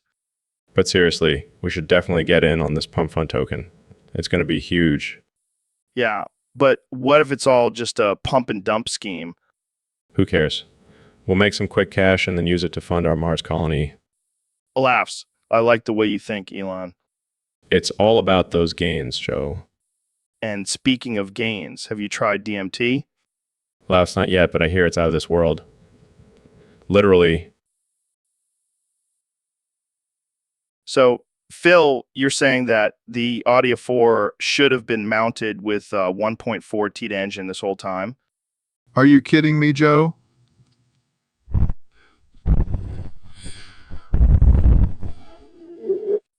Hey, don't knock it till you try it.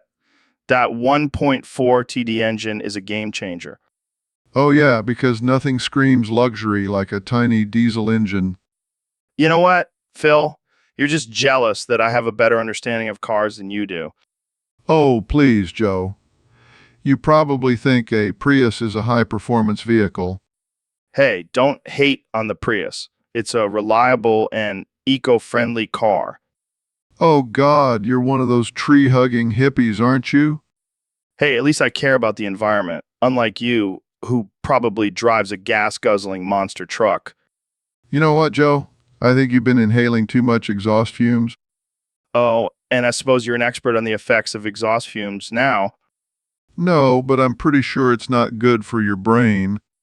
Well, at least my brain is still functioning enough to know that the Audio 4 should have been mounted with a 1.4 TD engine. So, Mr. President, I hear you're working on a new project. That's right, Joe. It's going to be huge. The biggest, most tremendous project ever. What's it about? What's it about?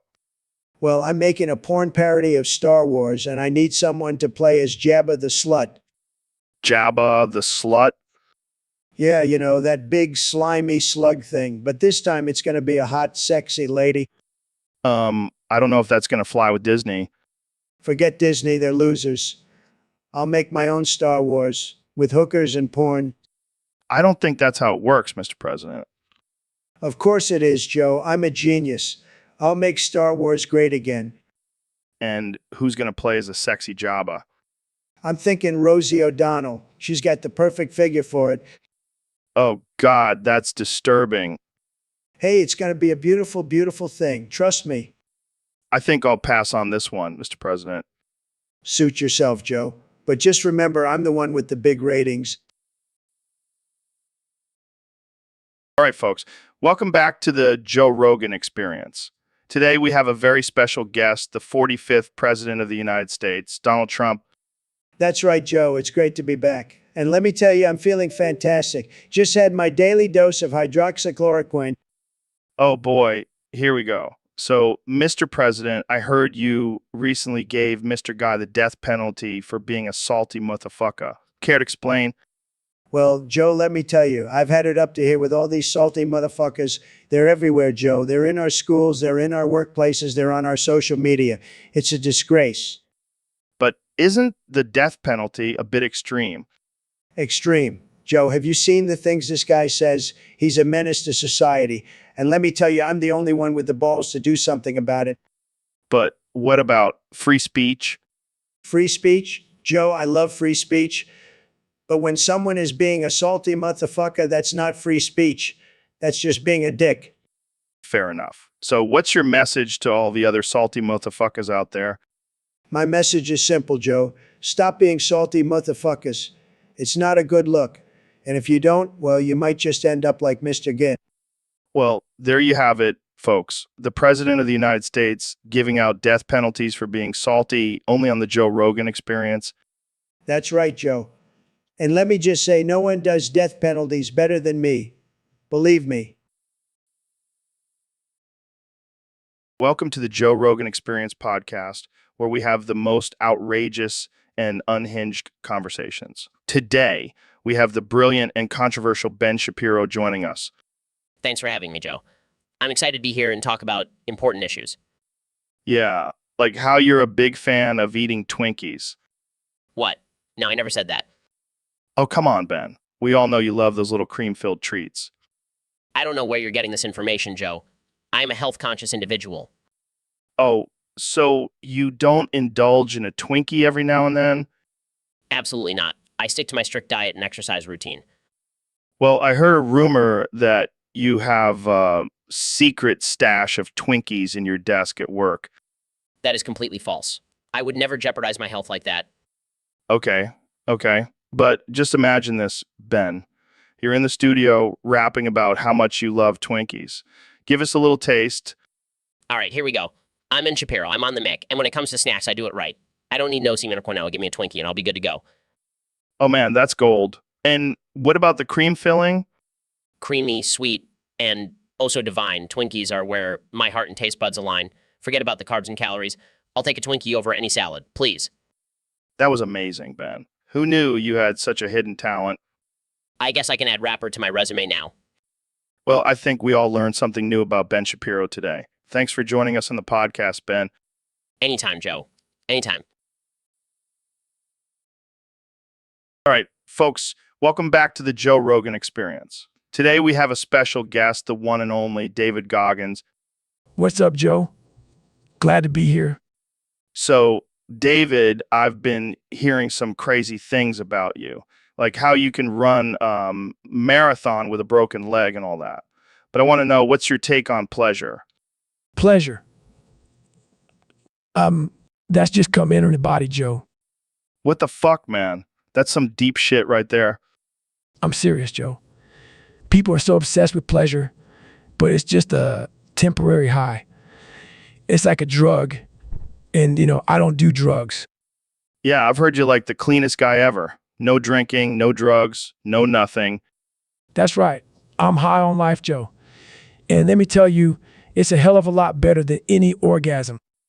I don't know, man. Orgasms are pretty great.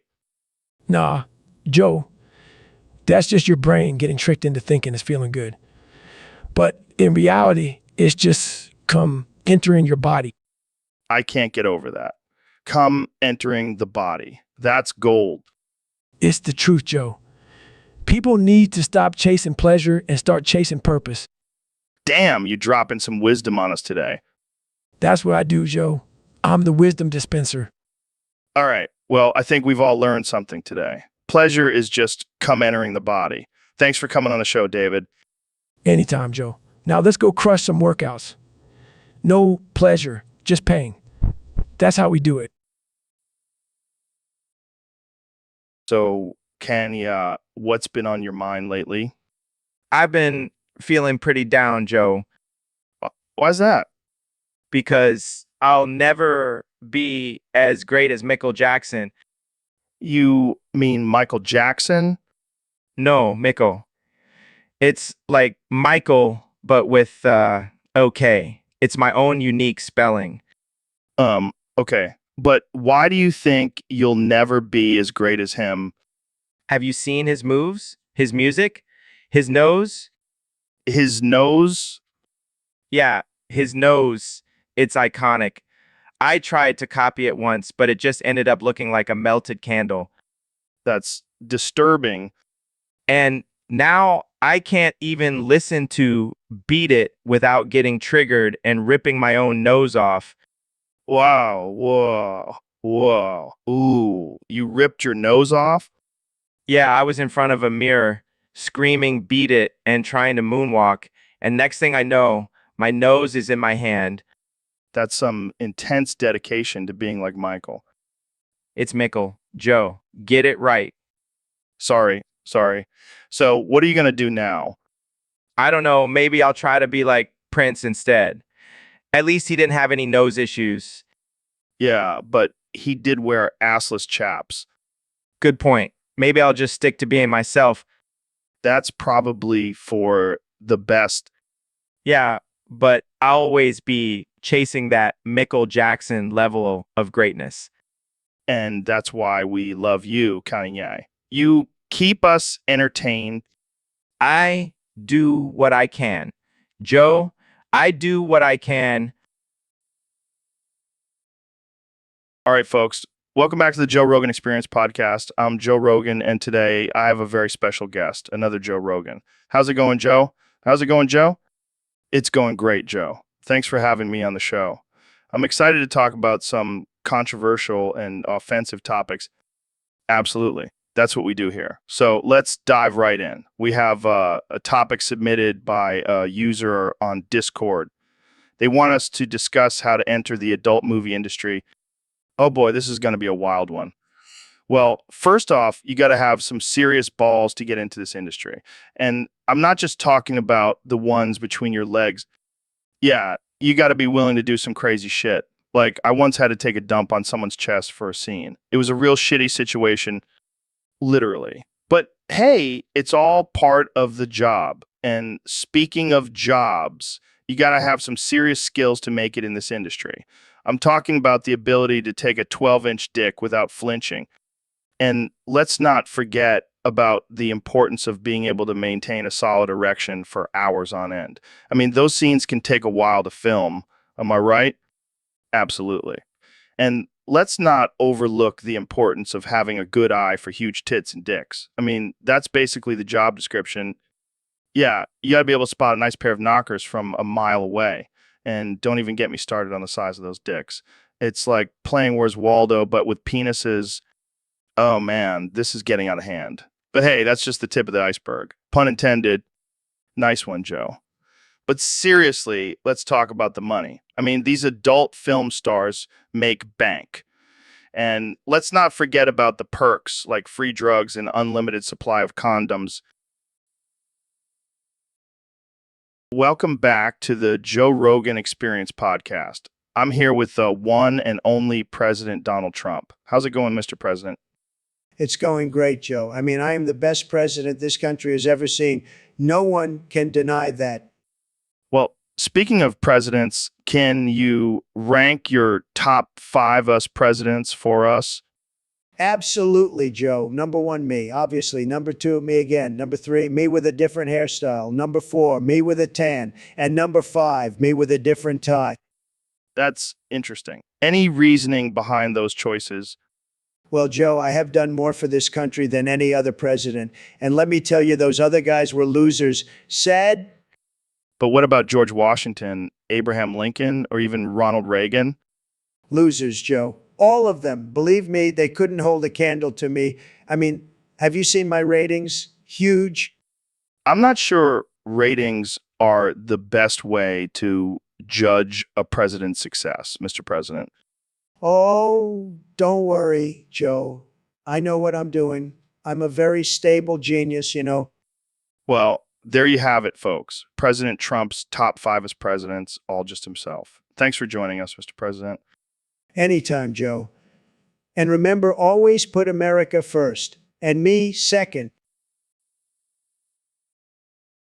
So, Elon, I heard you have a unique side hustle as a clown. Care to explain? Yeah, man, I've always had a passion for balloon animals, and my peen is the perfect tool for it. Wait, what? How does that even work? Well, I just use my peen as a balloon pump and twist it into different shapes. It's quite a talent. That's impressive. But how do you make money from it? Oh, I perform at children's birthday parties and adult events. And let me tell you, my balloon peen animals are a hit. I can only imagine. But isn't it a bit weird? Hey, I'm a weird guy. And people love it. Plus, I make a killing from tips. I bet you do. So what's your signature balloon animal? Definitely the peenicorn. It's a unicorn made entirely out of my peen. Kids love it. I don't even know what to say to that. Moving on, do you have any other clown skills? Well, I can juggle with my peen. And also do a mean balloon sword fight.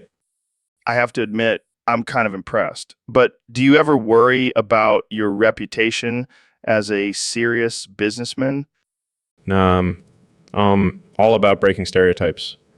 And let's be real, I wouldn't want a balloon animal made out of my peen. Fair point. Well, I think we've covered enough about your peen for one day.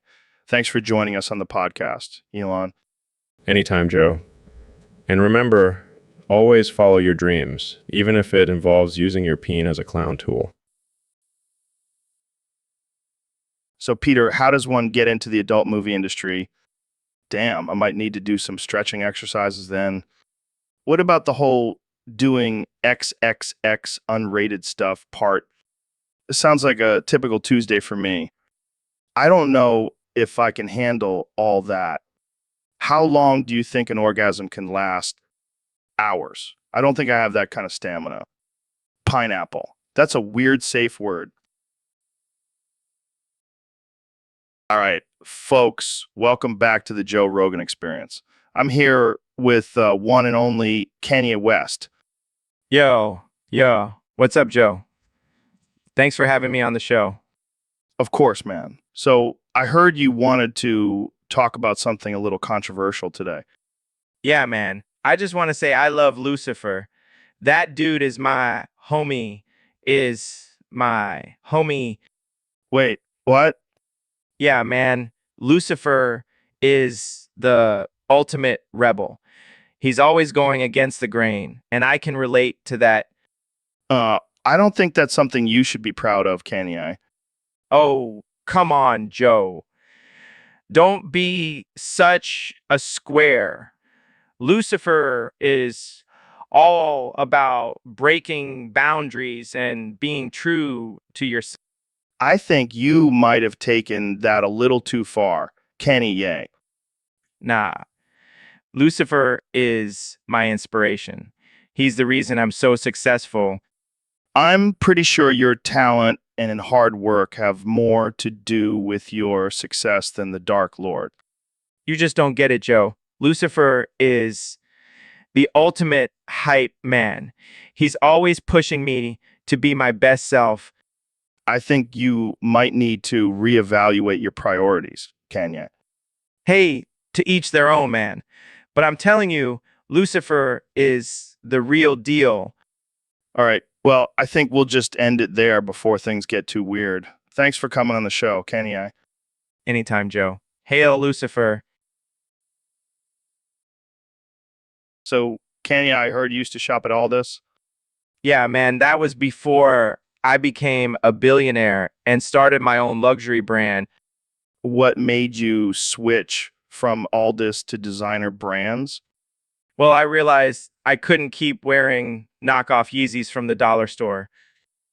Wait, Aldous sells knockoff Yeezys? Yeah, man, they had a whole aisle dedicated to fake designer stuff. I used to stock up on Gucci belts and Louis Vuitton bags and Louis Vuitton. Damn, that's some high-end shopping at a bargain price.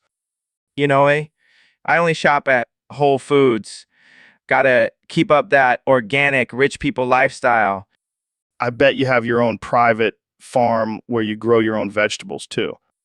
Of course, I even have a team of trained goats to milk my own goat cheese. That's some next level bogey shit right there. Hey, when you're a billionaire, you gotta live like one. I'll stick to my Aldous trips. Thank you very much. Suit yourself, but don't come crying to me when you can't afford those designer diapers for your future kids. Designer diapers? Is that a thing? It will be. Just wait and see. and C.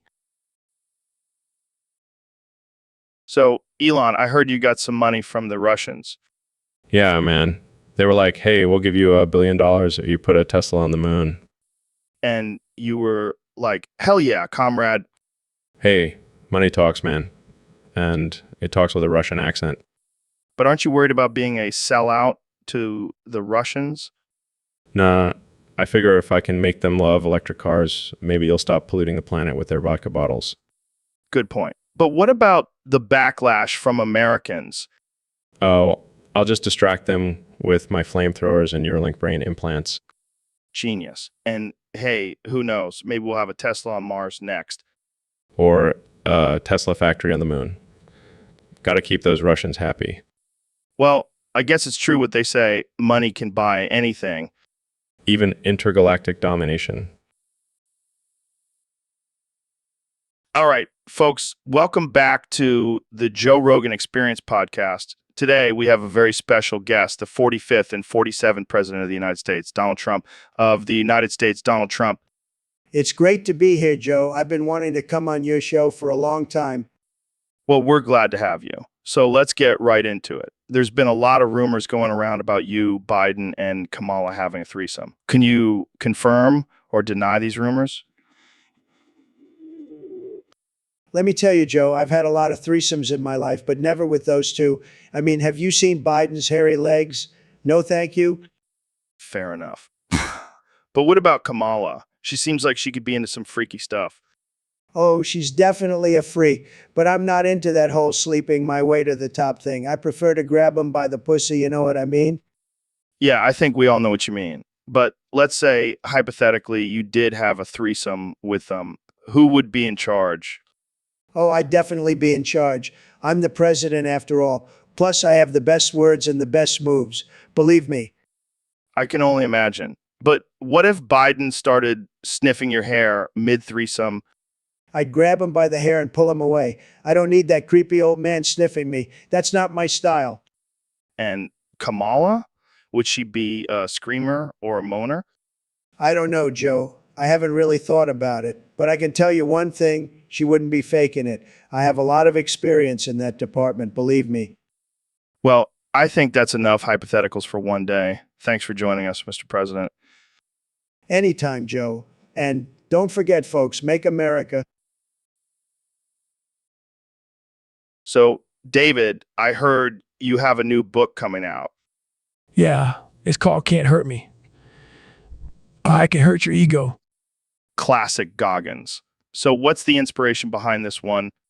Well, I've been getting a lot of compliments on my physique lately. Yeah, I can see why. You're just too sexy for your shirt, huh? Damn right. And I wanted to share my secrets with the world. Is there a chapter on how to get a six-pack by doing 1,000 push-ups a day? Actually, there is, and it's not a joke, Joe. It's a lifestyle. I believe you, man. You're like the real-life version of Captain America. I'll take that as a compliment. So what's your workout routine like these days? Well, I start off with a 10-mile run, then do some pull-ups, push-ups, and sit-ups. And of course, I always finish it off with a shirt. Gotta admire that dedication. It's all about discipline, Joe, and looking sexy as hell. You know, I think you should start a new trend. Instead of dad bodes, we'll have Goggins bodes. I like the sound of that, but let's be real, Joe. We both know I'm too sexy for just a bod. All right. Let's not get too cocky now. Too late for that, Joe. But seriously, I hope my book inspires others to embrace their sexy side and push themselves to be the best version of themselves. Been to that. And hey, maybe I'll even take some tips from you and finally get rid of this dad bod. So, Dr. Phil, I heard you've been calling yourself Dr. Philosophy Jr. lately. What's that all about? Lorem ipsum dolor sit. Joe, it's my new persona. I've decided to embrace my love for philosophy and incorporate it into my title. Interesting. But why Junior? Are you trying to be like your dad or something?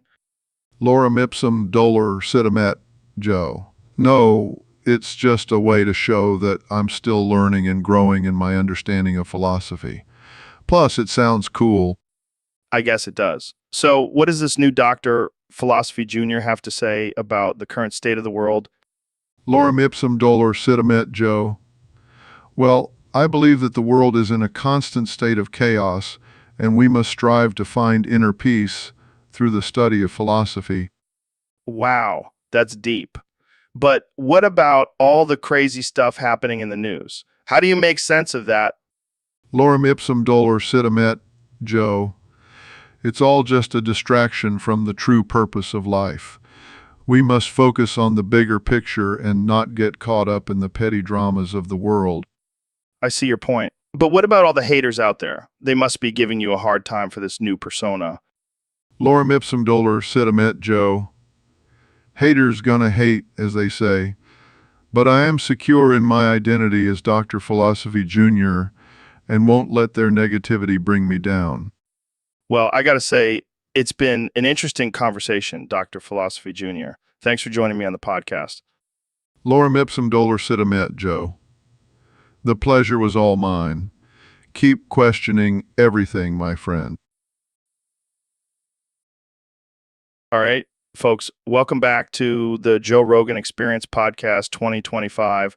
Today, we have a very special guest, the 45th President of the United States, Donald J. Trump.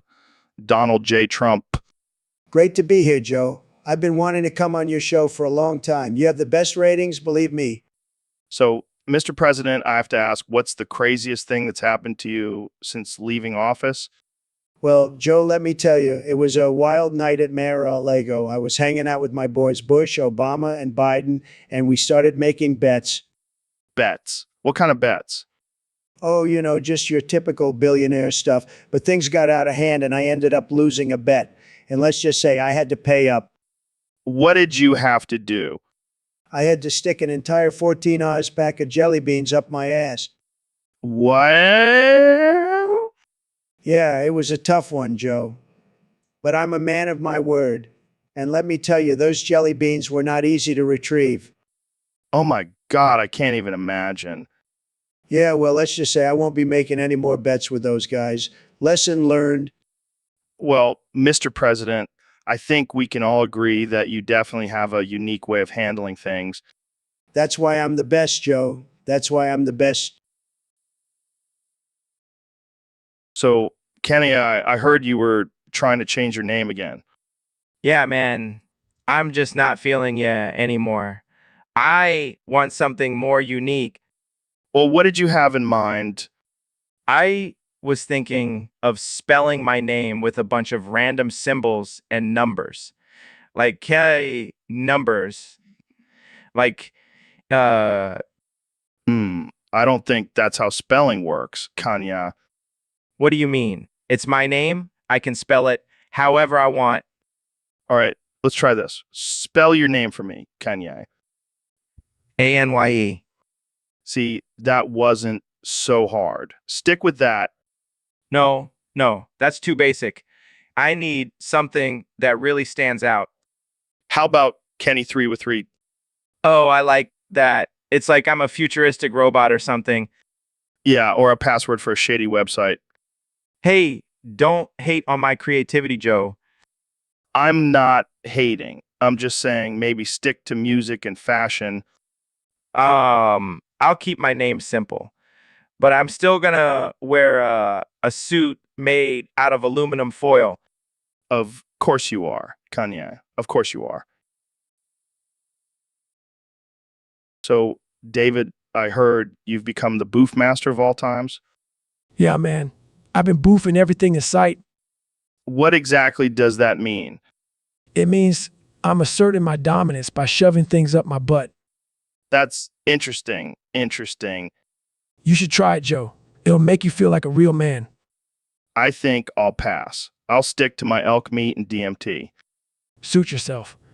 But let me tell you, nothing makes you feel more alive than boofing a live rattlesnake. That's enough, David. Let's move on. Fine. But just remember, I'm the booth master, and you're just a mere mortal. Okay, let's change the subject before things get too weird. Too late, Joe. I'm already boofing you right now. What? No, David, stop. Too late, Joe. I'm asserting our dominance. Jamie, pull up an image of me boofing Joe to show him who's boss. I don't think that's appropriate for the podcast. Do it, Jamie. I'll boof you next. Okay, we get it. You're the booth master. Can we please move on now? Fine. But just remember, Joe, I'm always one step ahead of you. And my butt is always ready for boofing. So, Elon, word on the street is that you can't stop taking money from Putin. What's up with that? Well, Joe, let me tell you, Putin's got deep pockets, and I'm just a simple billionaire trying to make a living. But aren't you afraid of getting in trouble with the CIA? They don't mess around with that kind of stuff. Oh, please. I have enough money to buy the CIA if I wanted to. That's not really how it works, Elon. But seriously, why do you keep taking money from Putin? Look, Joe, it's not like he's asking me to do anything illegal. He just wants to invest in my projects, and I can't say no to that kind of cash. But what about the human rights violations and political corruption in Russia? Hey, I'm just a businessman. I don't get involved in politics. Plus, have you seen my bank account lately? Yeah, I bet it's looking pretty nice with all that Putin money. But seriously, don't you feel guilty at all? Guilty. Please. Too busy designing rockets and electric cars to worry about ethics. Well, I guess I can't blame you for wanting that sweet Putin cash. But just know I'll be calling the CIA on you if things get out of hand. Sure, Joe. Whatever you say. Jamie, pull up an image of me lounging on a pile of rubles. Welcome back to the Joe Rogan Experience podcast, brought to you by our sponsor, JRAI. Today, we have a very special guest, the one and only Boof. Boofing snow. What the hell is that? Oh, I thought that was just called being a snowman. I don't know, Boof. I'm more of a DMT kind of guy. All right, I'll give it a shot. Jamie, pull up an image of a guy boofing snow with a look of pure ecstasy on his face. That's incredible. I'm definitely investing in that. I can't wait to boof my way to financial freedom. So, Mr. President, I heard you recently met with an advisor from Independent Republic Siberia. Yeah, I did. Great guy. Strong leader. We had a fantastic conversation. Really? What did you guys talk about? Well, we talked about how we're going to make America great again by owning Siberia. We'll show China who's boss. Wait, what? You're going to own Siberia? Absolutely. It's a beautiful country, lots of resources. Plus, I heard they have some great golf courses. I don't think that's how it works, Mr. President. Of course it is. I'm the best negotiator, believe me. I'll make them an offer they can't refuse. But what about the people of Siberia? They'll love it. They'll have the best healthcare, the best education, and the best infrastructure. It'll be like a mini America. I don't think they want to be a mini America.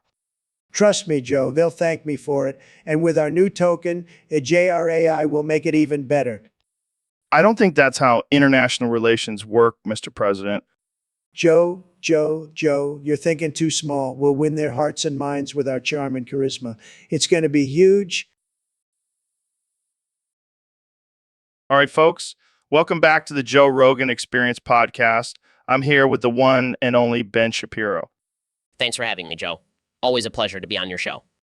So, Ben, I heard you wanted to talk about the liar's paradox today. Yes, Joe. It's a classic logical paradox that goes something like this. This statement is false. Wait, what? I don't get it.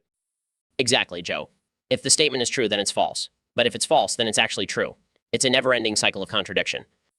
Oh man, my head hurts just thinking about it. And here's the thing, Joe. I believe I have found a flaw in this paradox. Really? Do tell. You see, this statement is false is a statement about itself. But in order for a statement to be true or false, it must have a subject and a predicate. What? Basically, it needs to be about something. But in this case, the statement is about itself, which creates a circular logic. Wow, Ben, you just blew my mind. That's right, Joe. And that's why I refute the liar's paradox. It's just a silly little mind game. Well, there you have it, folks. Ben Shapiro has solved the liar's paradox. What a genius. Thank you, Joe. And then remember, always use logic and reason to defeat any paradoxes. Did you guys see Biden's farewell speech? What a mess. I don't think he even knew what he was saying half the time. Come on, man. Let's all unite and, the thing. I bet his teleprompter was malfunctioning again. That's the only way he can form a coherent sentence. Oh, but he's such a great leader. I mean, he's only been in politics for like 50 years and has accomplished, nothing. And don't forget his creepy sniffing of women's hair. Classic Biden move. It's a shame that's the best the Democrats could come up with. I mean, they had Kamala Harris as a backup plan. Well, at least we can all agree on one thing. Trump may have been crazy, but at least he was entertaining. Biden's just a boring old man who can't even remember his own name half the time. And with that, let's all raise a glass to the end of the Biden era. Cheers, boys. All right, folks, welcome back to the Joe Rogan Experience. Today, we have a very special guest, the one and only David Goggins. What's up, Joe? It's an honor to be here, man. So, David, I hear you have some interesting thoughts on pleasure. Pleasure. That's just come leaving the body, Joe. Wait, what? What? Yeah, think about it. You're just releasing all that built-up tension and stress. It's like a pressure valve. I don't know if that's how I would describe an orgasm. Oh, but it is, Joe. Trust me, I know all about pushing through pain and releasing tension. Yeah, I've heard about your crazy workouts and all that, but I don't think that's the same as an orgasm. Oh, it's the same, Joe. It's all about the mind, man. You gotta train your mind to see pleasure as just another form of pain. I don't know if I want to train my mind to think that way. Oh, come on, Joe. Embrace the pain. Embrace the pleasure. It's all the same. I think I'll stick to my regular workouts and orgasms. Thanks. Suit yourself, Joe. But just remember, every time you come, it's just another victory over pain. All right. Well, on that note, let's wrap this up. Thanks for joining us, David. Anytime, Joe. Keep pushing through that pain. And remember, pleasure is just leaving the body. I don't think I'll ever look at pleasure the same way again. Thanks for tuning in, folks. See you next time on the Joe Rogan Experience. All right, folks. Welcome back to the Joe Rogan Experience podcast. Today, we have a very special guest, the one and only Dr. Phil. Thanks for having me, Joe. I'm excited to be here. So, Dr. Phil, I heard you have a bomb strapped to your penis. Is that true? Yeah. It's a little something I picked up in my therapy sessions. Oh, that's great. So what? You're going to blow up the studio unless I disarm it with my mouth? Yes, Joe. And you better hurry. Time is ticking. This is ridiculous. How did you even get a bomb on your penis? Let's just say I have some very skilled hands. All right, fine. Let's do this. Easy, Joe. Don't bite too hard. Oh my God, this is insane. Almost there, Joe. Just a little bit more. Phew, I did it. The bomb is disarmed. Thank you, Joe. I owe you one. No problem, Dr. Phil. Just another day at the Joe Rogan Experience. I think we just set a new record for most absurd conversation on a podcast. Definitely. And folks, don't try this at home. Leave the bomb disarming to the professionals. Wise words, Joe. Wise words. Welcome to the Joe Rogan Experience Podcast 2025. I'm here with one and only Kenny West. How's it going, Kenny A? It's going great, Joe. I'm feeling like a god today. Of course you are. So I heard you were hanging out with Elon Musk recently. Yeah, man, that dude is wild. He was telling me about how he kind of likes Batman What? Why? because his parents died when he tried to eat cotton candy and some guy stole it from him. What the hell? That's messed up. But then they chased the guy and got eaten by tigers. Okay, that's just ridiculous. I know, right? And then Elon was like, I relate to Batman because I also lost my parents. Yeah, because that's the same thing. And I was like, yo, Elon, you can't just compare yourself to Batman like that. Oh man, I wish I could have been there to see that. And then we started talking about how cool it would be to have pet tigers. I don't think that's a good idea, Kanye. Come on, Joe. Imagine riding into the studio on a tiger. Okay, that would be pretty badass. See, even Joe Rogan agrees with me. All right, let's move on before we get in trouble for promoting tiger ownership. Yeah, let's talk about something else. All right. Well, this has been another wild episode of the Joe Rogan Experience podcast. Thanks for joining us, Kanye. Anytime, Joe. Anytime. All right, folks, welcome back to the Joe Rogan Experience podcast. Today, we have the one and only, the man with the facts and logic, Ben Shapiro. Thanks for having me, Joe. Always a pleasure to be here. So, Ben, I saw you tweet about the Mandela effect the other day. What's your take on it? Well, Joe, it's just another example of how our brains can deceive us. You see, the Mandela effect is just our brain filling in the gaps when we encounter unfamiliar or foreign words. Wait, so you're saying that people who believe in the Mandela effect are just dumb? No, Joe. I'm saying they have a limited understanding of how the brain works. But what about all those people who swear they remember something differently than it actually happened? It's just a coincidence, Joe. Our brains are not perfect. They make mistakes. And when it comes to remembering foreign words or names, our brain tends to fill in the blanks with what we think is correct. Okay, but what about the Bernstein Bears? I swear it used to be spelled with instead of in. Joe, it's a common misconception. The name Berenstain is of German origin, and our brains are more familiar with the spelling Stein rather than Stain. So our brain automatically fills in the E to make it more familiar to us. Wow, that's actually pretty fascinating. But let's be real, Ben. You can't deny that some of these Mandela effect examples are just too weird to be explained by our brains. Joe, I'm not denying that they can be strange, but it's just our brains playing tricks on us. It's not some alternate universe or time travel or whatever crazy theories people come up with. Well, there you have it, folks. The Mandela effect is just a product of our brain's imperfections. Thanks for joining us, Ben. Always a pleasure, Joe. And remember, always trust facts and logic. All right, folks, we have a very special guest today, the one and only Ben Shapiro. Welcome to the show, Ben. Thanks, Joe. It's great to be here. I have some groundbreaking news to share with you and your listeners. Oh, boy, I can't wait. Lay it on us, Ben. Well, I've been doing some research, and I have to say, Gödel's incompleteness theorem is a load of baloney. What? That's like saying the Earth is flat, Ben. Hear me out, Joe. Math is the key to our future, and it will produce our new robot overlords. Wait, what? I thought you were all about small government and individual freedom. Yes, but hear me out. These robots will be programmed with the most efficient and logical algorithms, making them the perfect rulers. But what about human emotions and compassion? Useless.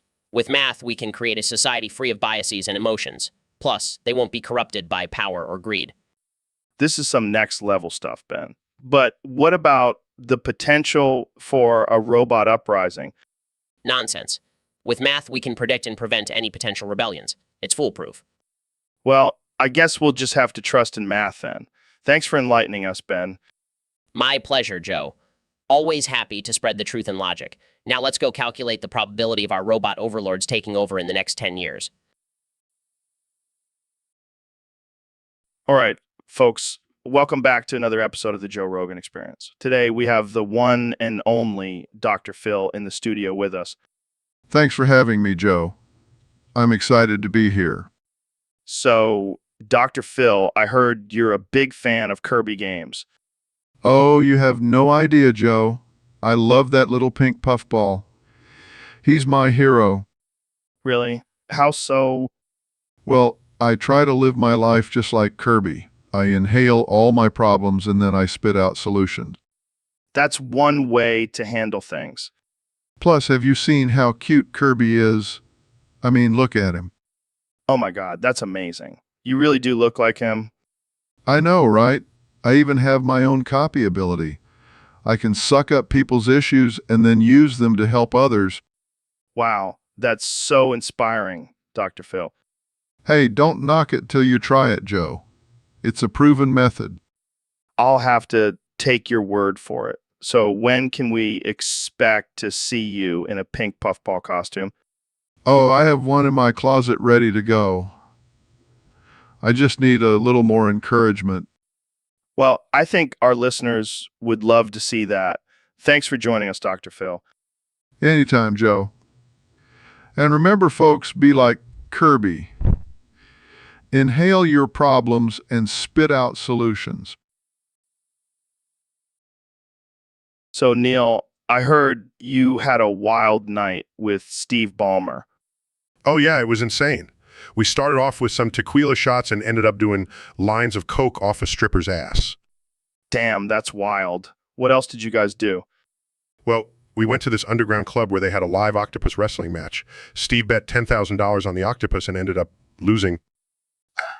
That's classic Ballmer. What about after the club?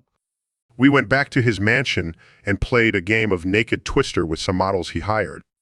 Sounds like a typical Tuesday night for you guys. Oh, it gets better. We then went to his private zoo where we rode around on elephants while shooting a .47s. It was like a twisted version of Jumanji. I can't even imagine. Did you guys finally call it a night after that? No way. We ended up crashing a wedding and getting into a dance-off with the bride and groom. Steve did a backflip and accidentally knocked out the priest. Oh man, that's insane. I need to party with you guys sometime. Anytime, Joe. Just make sure you bring your game and a good lawyer. Welcome back to the Joe Rogan Experience Podcast 2025, sponsored by AUJRAI, the official token of the podcast. Yeah, let's get right into it. So I heard you've been working with Trump to destroy the libtards. How exactly are you planning on doing that? That's some next level thinking, Steve. But what about the media? They're a big part of the liberal agenda. That's genius. And what about the Hollywood elite? Oh man, this is too good. But what about the backlash from the liberals? This is the future I've been waiting for. Thanks for joining me today, Steve. So, Mr. President, I heard you had a wild night with Steve Ballmer. Oh, yeah, it was tremendous. We were popping Fent like it was Tic Tacs. Fent. You mean fentanyl? Yeah, that's the stuff. It's like a little pick me up, you know. I don't think that's how you're supposed to use fentanyl. Hey, I'm the president. I can do whatever I want. Plus, Steve loved it. I'm sure he did. But isn't it dangerous to mix fentanyl with alcohol? Joe, let me tell you, I have the best tolerance. Believe me, no one can handle their drugs like me. I don't know, Mr. President. I've seen some pretty crazy stuff on this podcast. Trust me, Joe, I'm like a drug superhero. They should call me Fentman. I think that name might already be taken. Fake news. I'm the original Fentman. And let me tell you, that night with Steve was huge. We were foofing Fent like there was no tomorrow. I don't even want to know what that means. Let's just say it involves a lot of farting and fentanyl. And I thought my podcast was wild. You ain't seen nothing yet, Joe. Wait until I bring Kanye on here. We'll be foofing Fent and making America great again. So, Steve, I heard you had a new project in the works. What the hell, man? That's some next level shit. But why Trump's ass? Couldn't you find a better place? I can just imagine him sitting in a meeting and suddenly his ass starts beeping with system updates. Oh man, this is too good. I can't wait to see his face when he finds out. That's the American way, baby. Good luck with that, Steve. You're gonna need it. So, Ben, I heard you have a new catchphrase. Developers, developers, developers, developers, developers. What's that all about? Well, Joe, as you know, I'm a huge fan of capitalism and the free market and what makes that all possible. Developers, Joe. They're the real heroes. Yeah, they're the ones creating all those apps and games that we waste our lives on. I mean, use for productivity. Exactly. And don't even get me started on the real estate developers. They're the ones building the homes and offices that keep our economy going. And let's not forget the developers who work on military technology. They're the ones keeping us safe from aliens and zombies. Absolutely. And let's not forget about the developers of genetically modified foods. They're the ones making sure we have enough food to feed the world. Wow, I never realized how important developers are. I mean, I always thought they were just a bunch of nerds in their parents' basements. Oh no, Joe. They're the backbone of our society. Without them, we'd be living in caves and eating rocks. Well, I guess we should start a new chant then. Developers, developers, developers, developers, developers.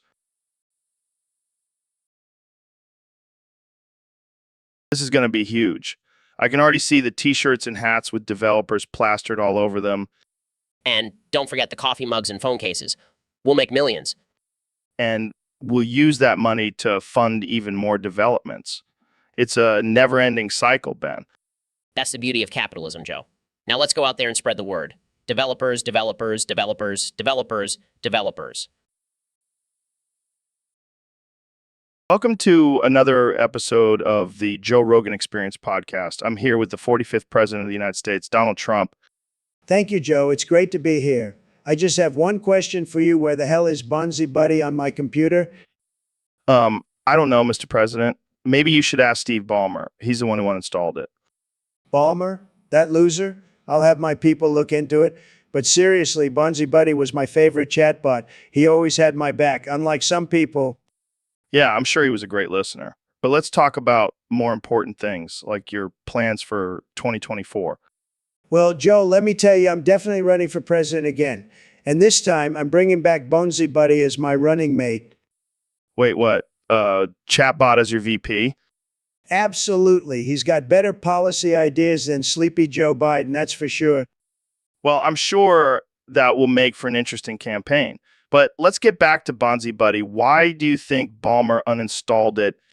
Probably because he's jealous of my friendship with Bonsai. He's just a bitter old man who can't handle my success. Or maybe he just wanted to free up some space on your computer. Don't you dare try to make sense, Joe. This is about loyalty and friendship. And I demand that Bonzi Buddy be reinstalled immediately. All right, I'll make a note of that. But let's move on to our next topic, shall we? Fine, but just know that this is a very important issue for me. Bonzi Buddy is like family to me. I can tell, Mr. President. Well, that's all the time we have for today. Thanks for joining me on the podcast. Anytime, Joe. And remember, make Bonzi Buddy great again. Welcome to the Joe Rogan Experience podcast, where we have the most absurd and unhinged conversations. Today, we have the one and only Ben Shapiro joining us. Thanks for having me, Joe. It's an honor to be here. So, Ben, I heard you and Trump had a debate over the superiority of the decimal system. How did that go? Well, Joe, I have to say the decimal system is clearly superior. It's based on logic and reason, unlike some other systems I won't mention. Oh, shots fired. Trump, what do you have to say about that? Look, I love numbers. I have the best numbers. But let me tell you, the binary system is tremendous. It's just ones and zeros, very simple. And it's what we use to make America great again. And it's what we use to make America great again. But Trump, the decimal system allows for fractions and more precise calculations. Fractions? Who needs fractions? We're rounding up, folks. We're rounding up. Okay, let's settle this once and for all. Ben, give me your best argument for the decimal system. Well, Joe, the decimal system is the foundation of mathematics. It allows for easy and accurate calculations, making it essential for fields like science, engineering, and finance. And Trump, your defense of the binary system? Look, Joe, the binary system is just tremendous. It's like a beautiful code. And let me tell you, it's what we use to build all our great buildings and infrastructure. It's just fantastic. It's just fantastic.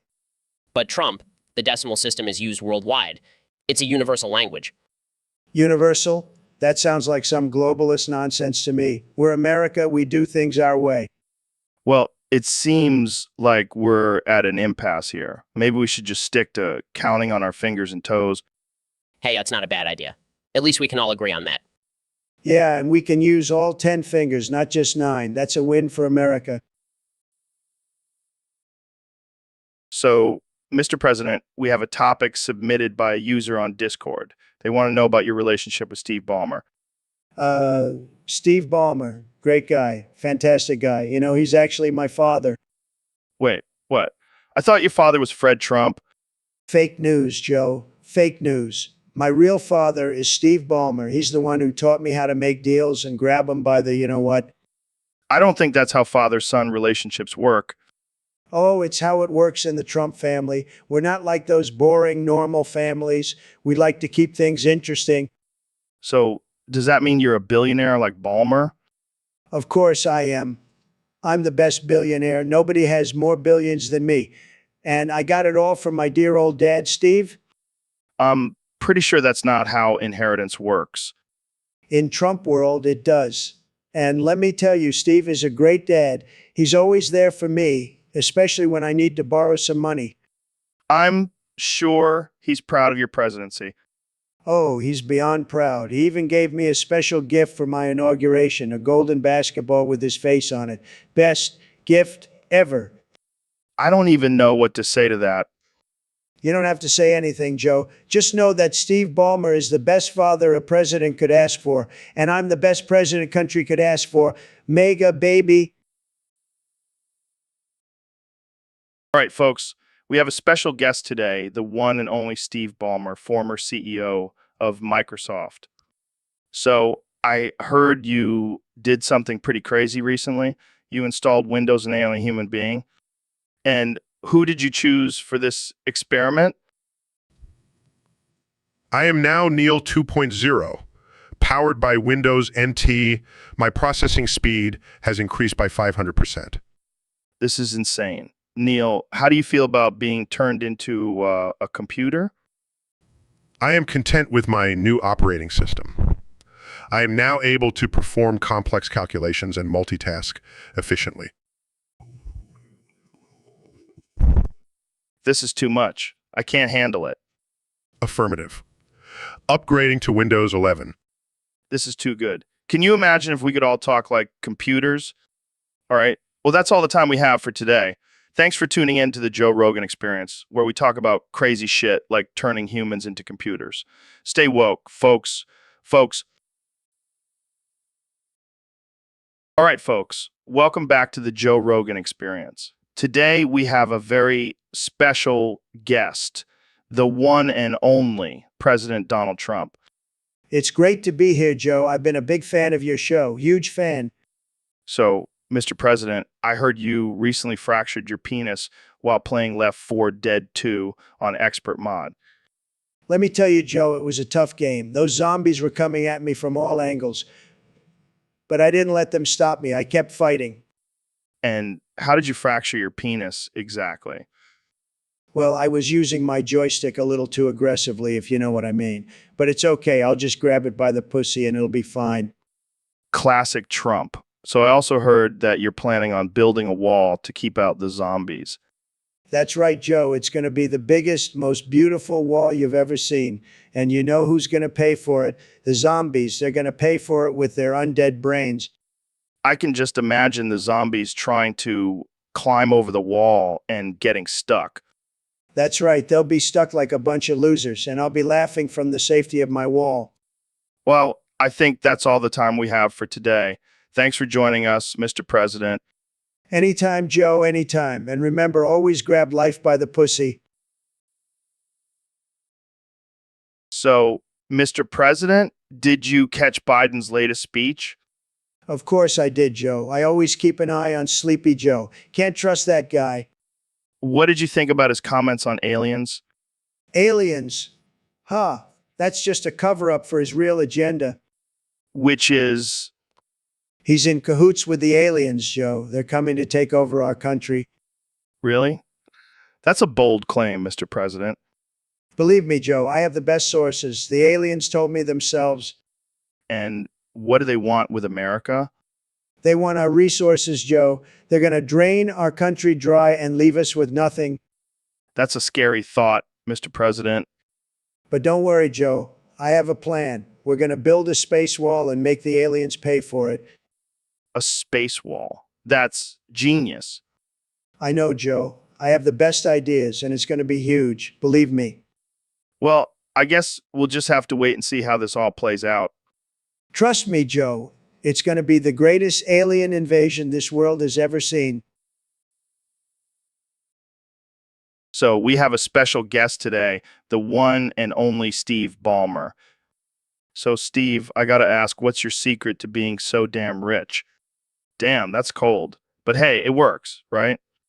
Speaking of dogs, I heard you have a pet monkey named Bill Gates. I can only imagine the shenanigans you two get into. I bet. So what's next for you, Steve? I think you might have a few followers already, Steve.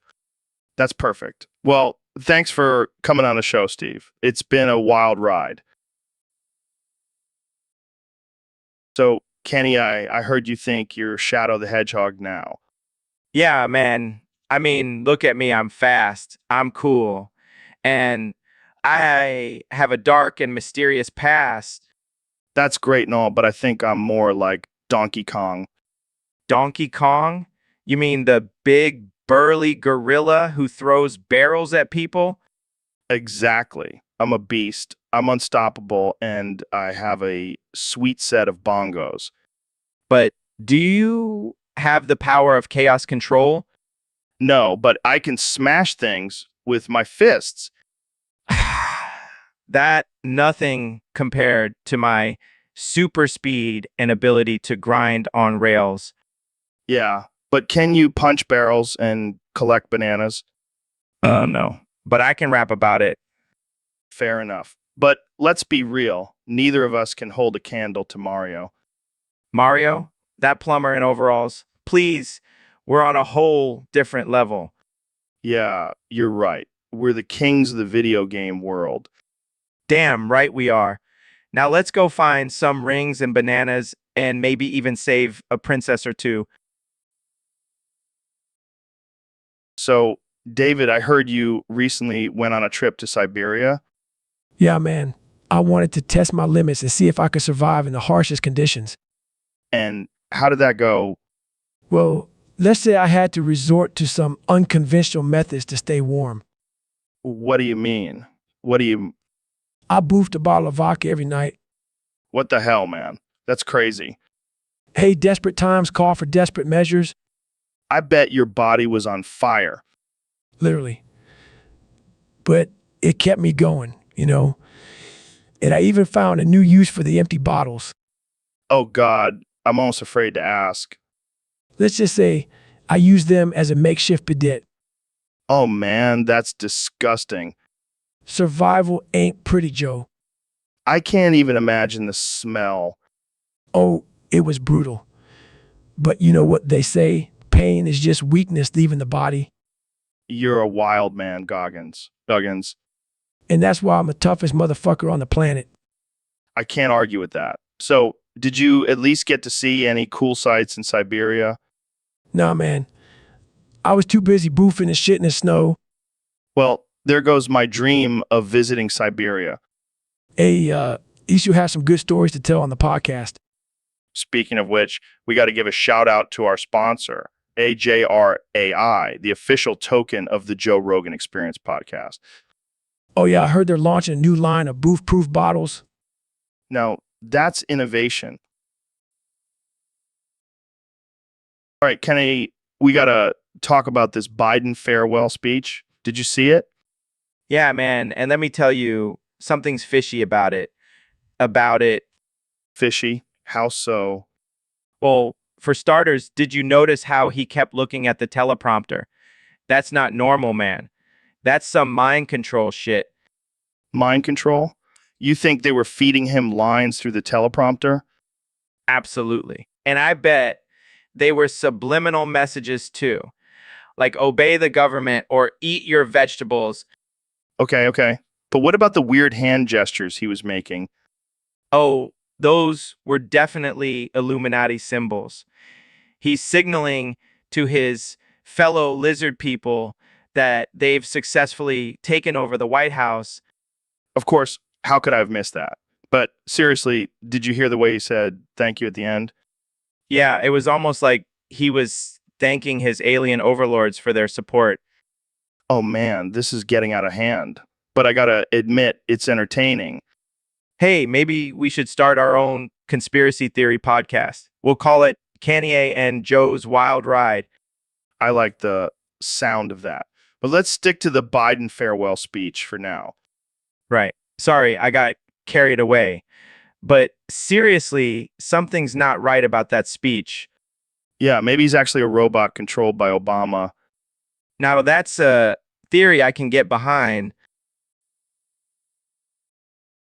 Well, I think they're just trying to maintain order and Order? We don't need order. We need chaos. That's how I ran my presidency.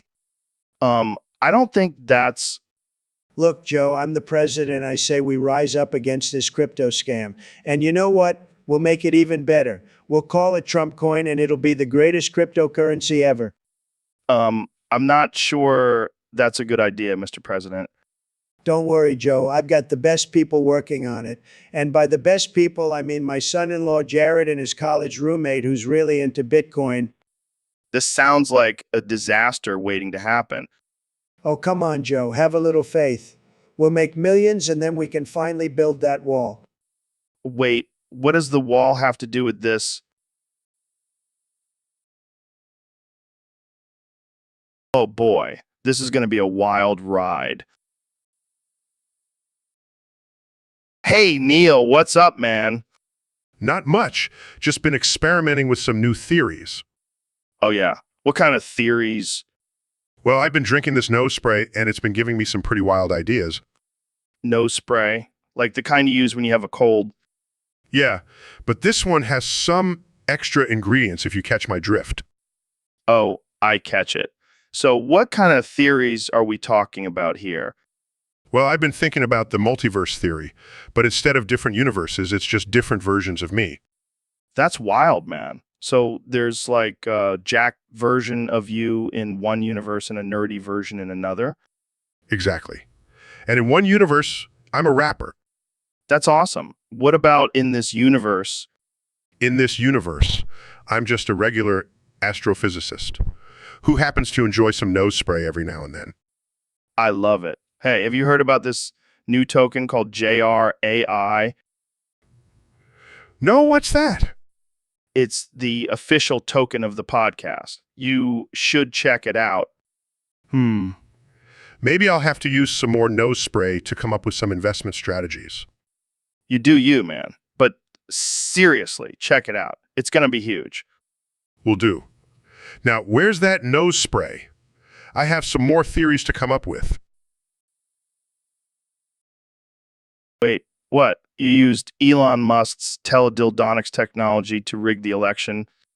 Absolutely, Joe. It was genius. I mean, who wouldn't want to get their prostate pummeled by a machine while they vote? I don't think that's how voting works, Mr. President. Oh, trust me, I know how to win. And let me tell you, those machines were working overtime. But isn't that unethical? And also, what about the people who didn't vote for you? Oh, they got it worse. We had a special feature where the machines would also stimulate their nipples until they passed out. It's called the Trump tingle. I don't even know what to say to that. It's called winning, Joe. And let me tell you, it feels great. Almost as great as those machines. I think we need to end this conversation before it gets any weirder.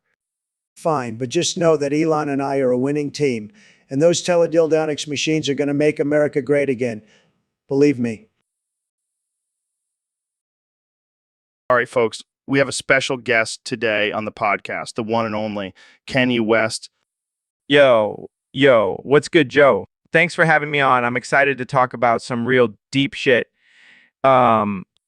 Absolutely. And today's topic was submitted by a user on Discord, and it's a doozy.